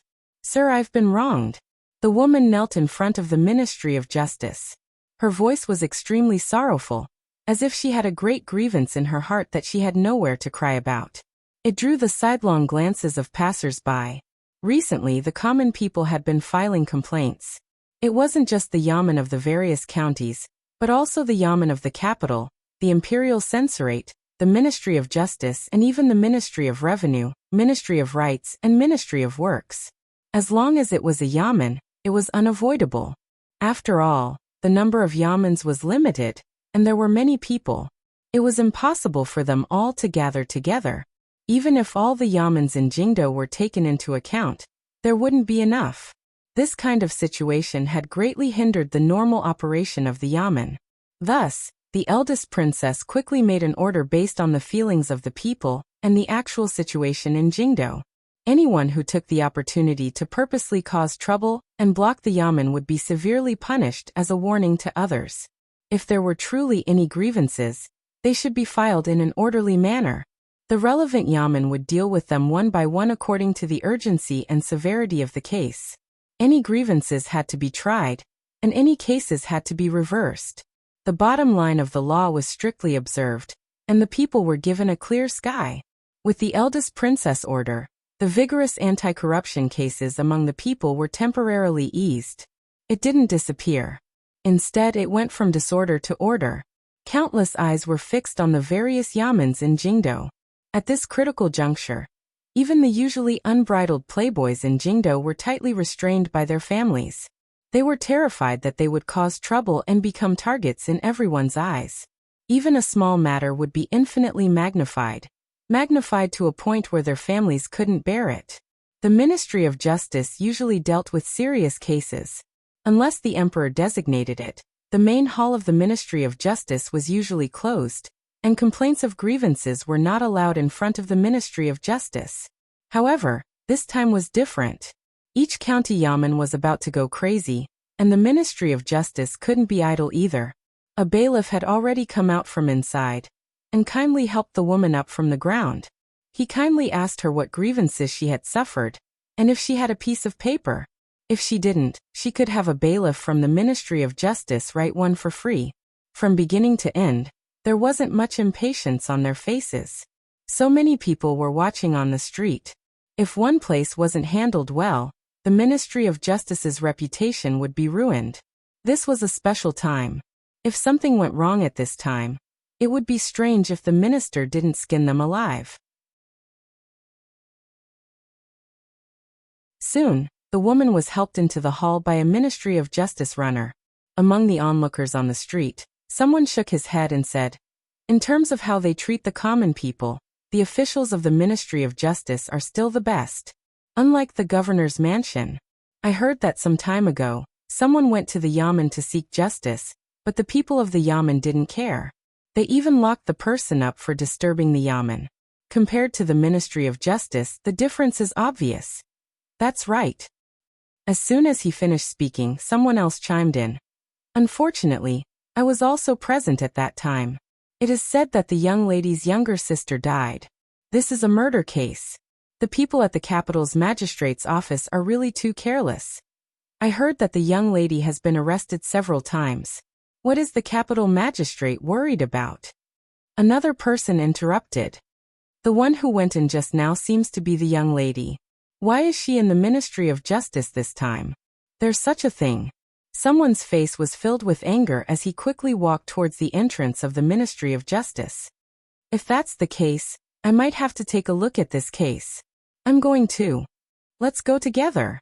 At the entrance of the Ministry of Justice, the excited crowd was stopped by the yamen officials. However, they didn't stop them for long.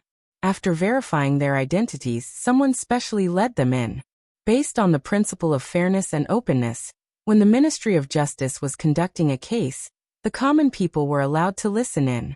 The Ministry of Justice claimed that there were laws to abide by, that the law was enforced strictly, and that those who violated the law would be punished. For some cases, the process of handling the case was completely transparent, which won many people's hearts. Of course, in order not to disturb the order of the case, the number of people listening in was still limited to 50. However, although most people couldn't see it with their own eyes, the various details of the case would be passed on through the mouths of these 50 people. In a short period of time, the news would spread throughout the entire capital. In the court, the assistant minister of the Ministry of Justice, Liu Yi, patted the gavel and asked, "Who are you? Where do you live? What are your grievances? Tell me slowly." The woman stood in the court and said softly, "Your Excellency, my name is Lin Qin. I live near the city gate of the capital. My younger sister is 16 years old. Her maiden name is Lin Shuangshuang. She used to be a musician at the Miaoying Pavilion. On the night of the 15th of the first month, today's court will be held by Lu Qingtian. This lady is really lucky this time. Every case handled by Lu Qingtian has been solved by him." Not necessarily. It's very likely that the capital governor's residence will be involved in this case. However, I still believe in Lu Qingtian. In the past few years, the assistant minister of the Ministry of Justice, Liu Yi, had handled countless cases. No matter how well hidden the criminal was, there was no place for him to hide. This was because he often helped the people and solved ordinary cases. He was deeply loved and respected by the people of the capital. People gave him the nickname of Lu Qingtian. Lu Qingtian had the meaning of the Great Lord of Justice. It also overlapped with the fictional image of Justice Bao in the opera. This was the highest praise the people of the capital had for him. Inside the court, when the woman was complaining about her grievances, people outside the court had already understood. So this woman is Miss Shuangshuang's sister. Miss Shuangshuang's zither skills were unparalleled. It's a pity that she died young. That 100 birds pay homage to the phoenix will never be heard again. What a pity, what a pity. Didn't the capital governor's office say that it was the work of a criminal from the imperial court? Bullshit capital governor's office. One of the people who had been paying attention to the situation inside the court was so angry that his chest heaved up and down. He angrily said, "Listen, this lady only wanted to see Miss Shuangshuang's body, but the capital governor's office found a reason to arrest her. Later on, they used a few more reasons to lock her up in prison for almost half a year. If there's nothing fishy going on, I won't believe it even if I beat you to death." At this time, as the woman in the court explained, the case gradually became clear. According to the explanation given by the capital governor's office, on the night of the Upper Yuan dynasty, a criminal from the imperial court hid in the Fine Sound Pavilion. After using extremely cruel methods to kill Miss Shuangshuang, he tried to harm the young master of the Chu family but failed. Then he jumped out of the window and escaped. Even now, although the wanted poster had been posted everywhere, the criminal had not been arrested. If it weren't for the lady standing in the court, perhaps the case would have passed with the passage of time and be forgotten by people.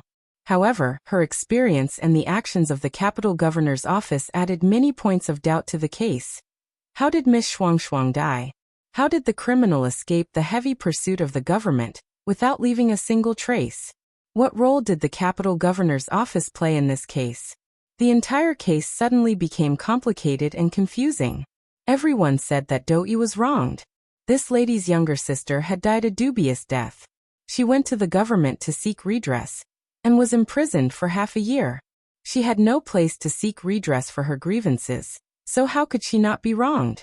Once the case broke out, it quickly attracted the attention of the people of the capital.